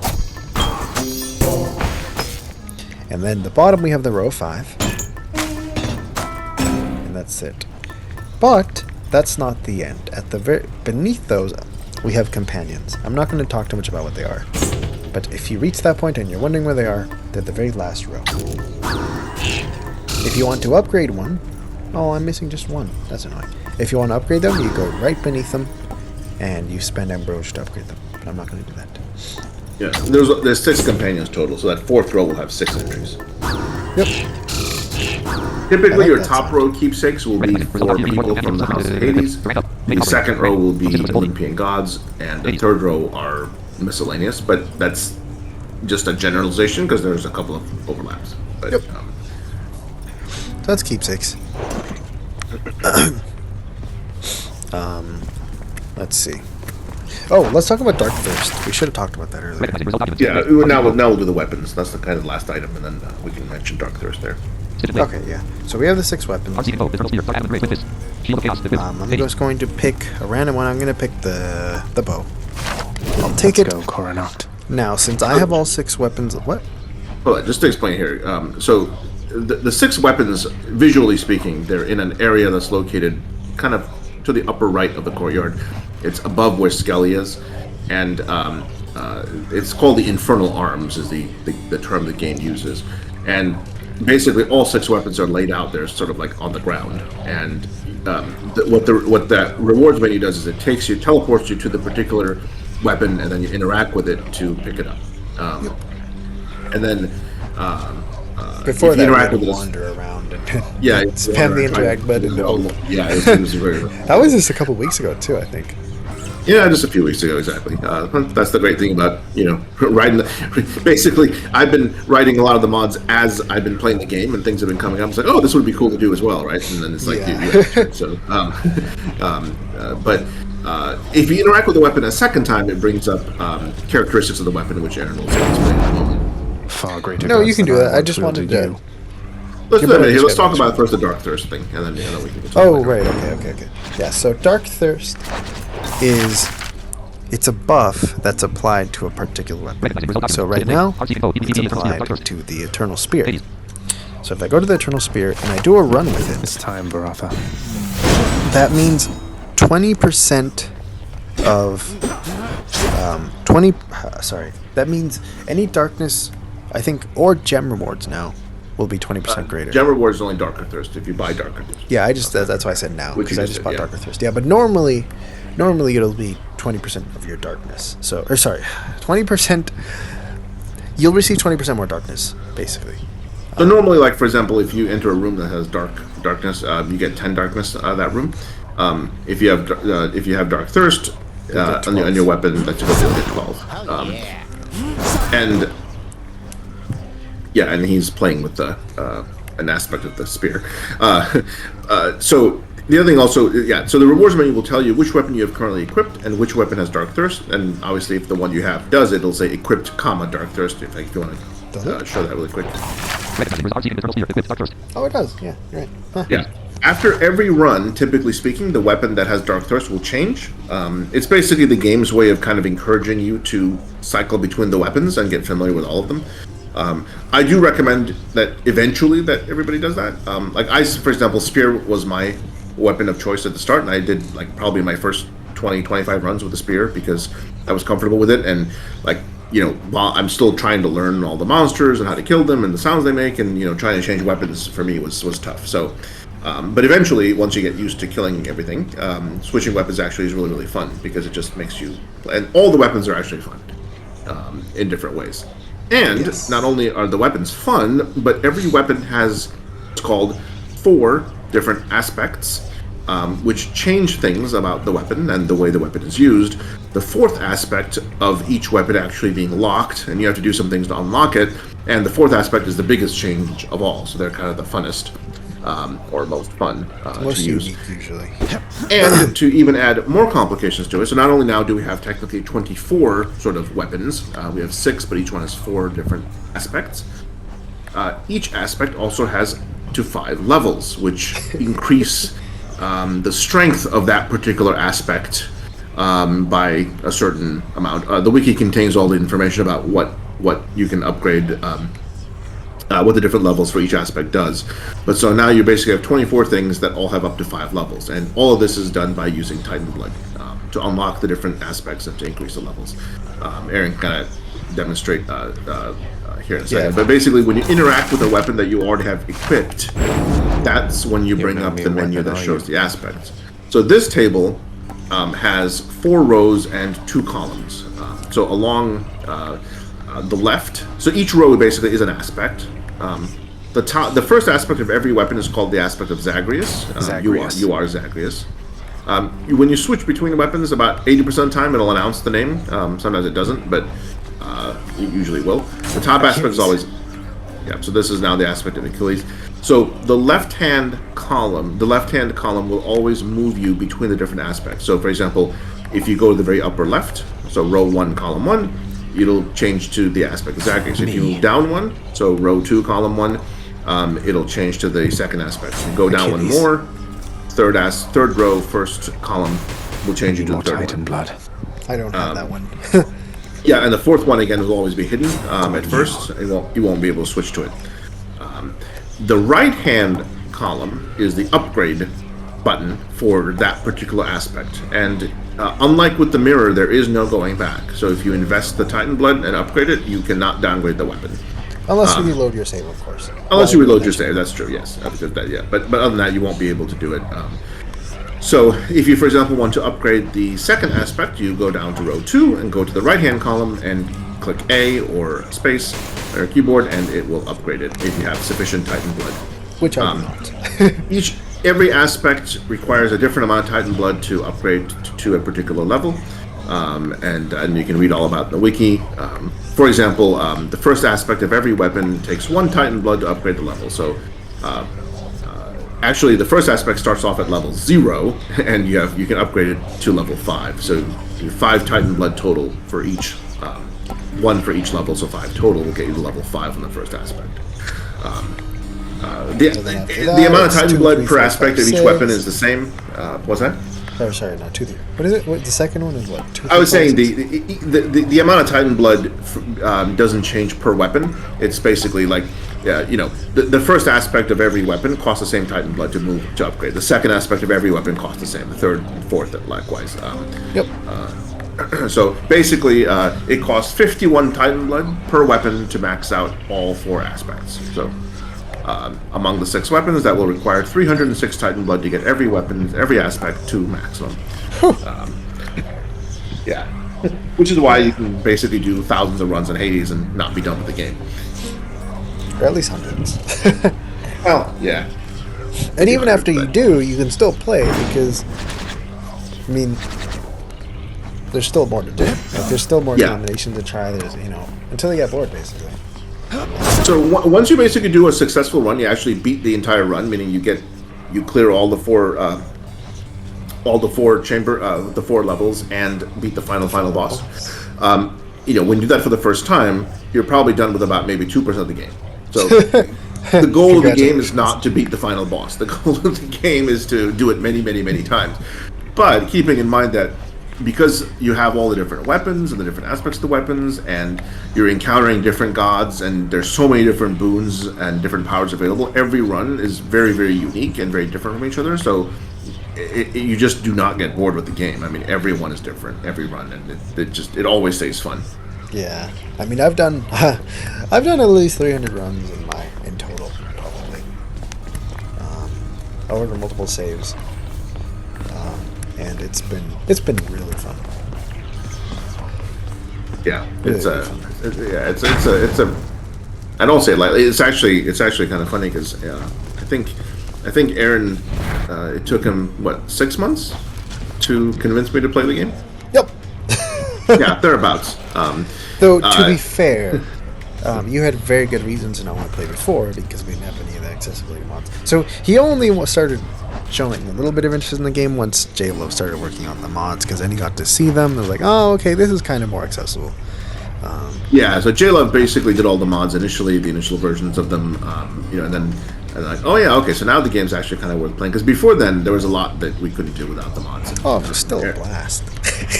Yeah, Aaron still loved it very much, and then after the mods came out, I started using them. I teamed up with J-Love to, to improve on the mods to hopefully make them more useful, and that's what. But that's how I can make it to Meg on the first run of the game, because it's just like, like the amount of information we have now is just so much greater than before. Like you can it's just much easier.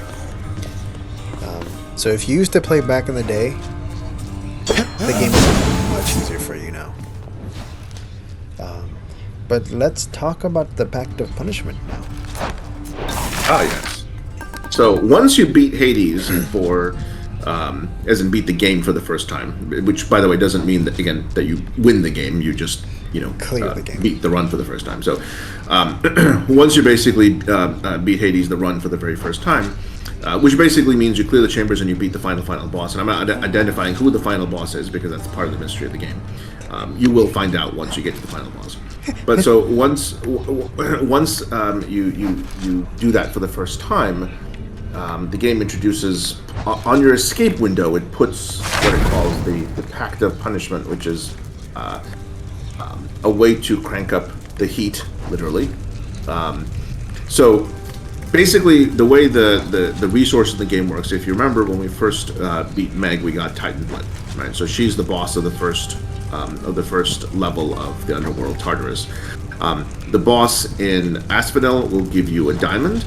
The boss in Elysium will give you ambrosia, and the final boss on the surface, Temple of Styx, will give you also Titan Blood. So in the run, you can get, if you basically beat the whole thing, you will be able to get 2 Titan Blood, 1 Diamond, and 1 Ambrosia. If you repeat it, all the bosses that you beat, that you already have beaten, will just give you Darkness.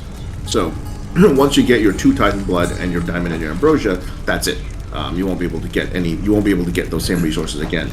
However, if you crank up what's called the heat using this pact that Aaron will talk about in a second, then you'll be able to get the same resources all over again. What ends up with heat is, so initially think of it as heat 0. So when you do your first run, before you get this pact, you're on heat level 0. The pact offers you 15 different ways of increasing the heat.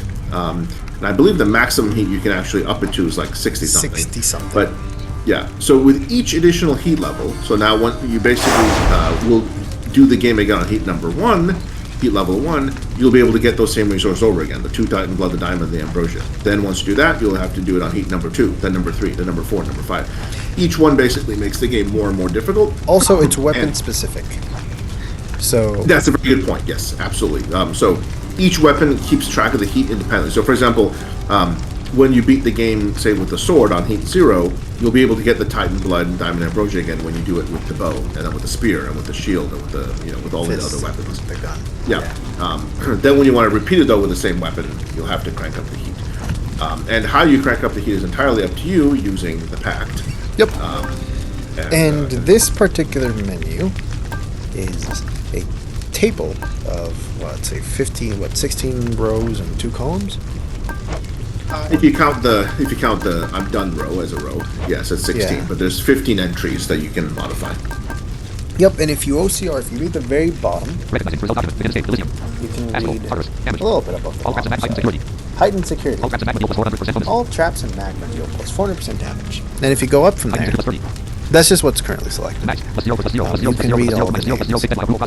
Tight deadline, approval process, damage control, routine inspection, hide and security, forced overtime, underworld customs, middle management, benefits package, calisthenics program, extreme measures, blah, blah, blah, blah, blah. So, there's a table on the wiki under the Pact of Punishment page that explains, that lists them in the exact order that they're displayed here. You just find the one you want, either by using the wiki or by reading the tooltips. For example, here we have Calisthenics program. All foes have higher life totals, plus 15% per rank. And I believe this one is 1 heat each. So the option on the right adds a heat. The option on the left removes a heat. When you reach your optimal heat level for that weapon... Oh, I need to add another power. Oops, that's too high. Okay. Wait, why isn't it making a sound? Oh, I think I had important note, some things will add, 1 heat per rank. Some things will add more than 1 heat per rank. Some of them might be like, rank 1 is heat 1, rank 2 is 2 more heats, so it'll get up to 3. And you basically combine them together to get to the heat level you want, right? So say you're at a point where you need 7 heat for that particular weapon. You can have 7 items all with 1 heat. You can have, 2 with 3 heat and then 1 with 1. It's up to you how you want to basically get to the heat I level had some heat invested, so I'm going to add 1. Oh, actually that added 2 or 3. But the important thing is here that cling! That means you're at your heat target. If you add extra heat, it serves no purpose. The game will behave in terms of your resources like you're at the heat level you should be. So adding also, extra heat as your heat rises, the fire gets a little bit louder. Yeah. I'm not authorized. Oh, yeah, I haven't bought it yet. I'm going to remove all these. So yeah, the option on the right adds a level. The option on the left removes a level. Each, like you said, like hllf said, each item increases the heat by a different amount. Most of them are just 1 on the first rank, but then sometimes they'll go up on the second rank. Like sometimes it'll do 1 first rank, and then 2 of the second rank, and then 3 of the third rank. Sometimes it'll just be 1 per rank. There's like 3 ranks. It just kind of depends on the power. On the thing. And it's all makes the game more interesting. Some make your enemies able to move faster. Other ones give your enemies more HP. Other ones will give them extra special abilities. Others will make the quantity of enemies grow. So instead of you'll fight basically instead of 5, you might be fighting 10 in a particular room. Others will make health benefits less effective. So say you drank from a fountain that would have normally given you 50 extra HP, now it might give you 30. Instead of Central Heart, instead of giving you 25 extra HP, they might give you 12. Just there are all sorts of different things to ones. make the game more challenging. Yeah, and then you just you can combine them in different ways to get to the heat level that you want. So there's one more thing I completely forgot to mention earlier. That's pretty important. So there will be a point in your game when you enter your bedroom, and Zagreus will say, "I'm sleepy." He'll express some form of fatigue. And that means this will only ever happen twice in the entire game. That means you have to find the bed.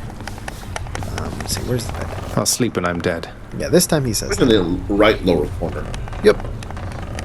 But when the time is right and you interact with the bed, you will basically experience a flashback where you are advancing the story by interacting with different objects. It's a little bit tricky because they're just examine prompts and there are no sound cues. Not even tired, thanks. The trick is really just walk around and press the interact button, and then the narrator will speak, stuff will happen, you'll move. Usually you move kind of forward and to the left a little bit, or you kind of just wiggle around that area. Usually around the perimeters. It pretty much just happens in one room. So you enter basically a dream sequence. It's like you're dreaming, but you're dreaming something that you experienced in the past to kind of give you more info about the story. Yep, and it will only happen twice. Yes, only throughout twice in the entire game. And the first one won't be for a while, so it's not like you're going to encounter it in your third, fourth, fifth, sixth run or anything like that. It's pretty early. It's pretty early. It depends on how quickly you get through advance through the game. Like if you die in the first room a lot, yeah, it won't be for a while. If you make it through Asphodel or through Tartarus a bunch of times, you'll get to it faster, I think. But yeah, that's basically Hades, guys. That's basically Hades. Is there anything else? hllf. I don't think so. Just to, I think, give you guys an idea, I don't think I beat the final boss until, like, maybe, it was about my 28th, 29th run through the game. So it takes, and that was with me doing an insane amount of reading and understanding the game. So, so I mean, it could be much, and that's with God mode on, by the way. So if you have God mode off, which again I don't recommend you do until you really become familiar with the game. I mean, the only reason I do is because I'm already familiar with the sound cues, and the game would be too easy for me because I've played it from when we didn't have all this information, like when you just had to wander around and press buttons and hope. Combat was still just as accessible, unless you were in Asphodel, where you could just die to Magma. But anyway, the point is,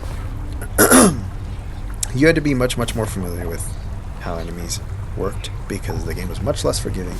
Like, you couldn't choose a door that had a centaur heart, because you wouldn't know which door had a centaur heart. You just went to the first door that you found and hoped. That was not accessible. So it was very luck-based. Incredibly luck-based. Yeah, so you really couldn't even build design your character the way you wanted. Nope, it was just hope. Yeah, you had no idea. Lots of prayers. Yeah, what you were going to. Do you want to show by that with the Pact how you select? Yeah. Oh, yeah, like how you start a run. Yeah. Yeah, let me go back over there. Let's see. Again, just to clarify, this pack will only appear the first time you successfully beat the entire run and clear the final boss and make it all the way to the surface.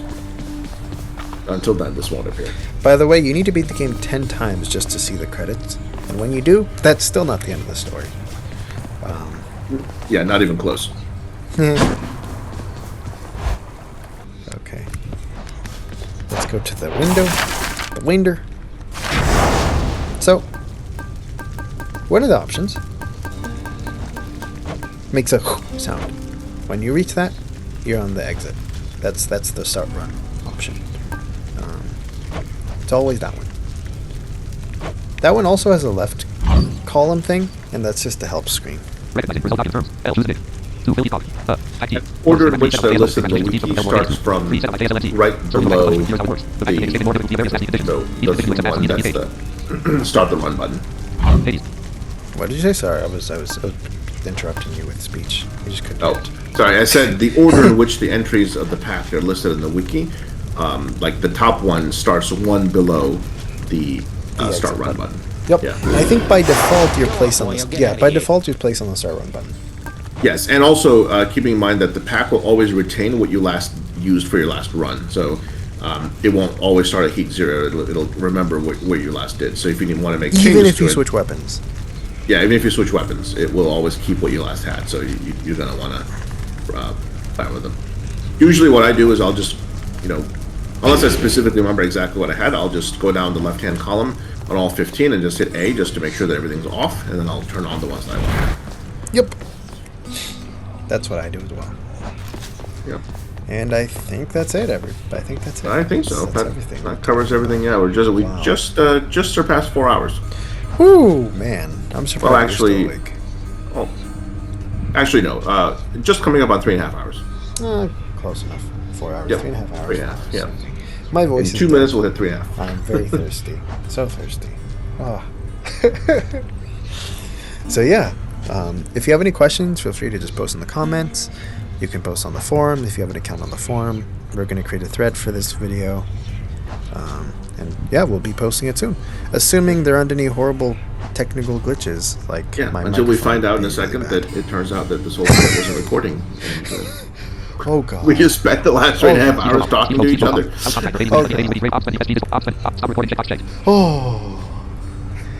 Oh, it recorded. Oh.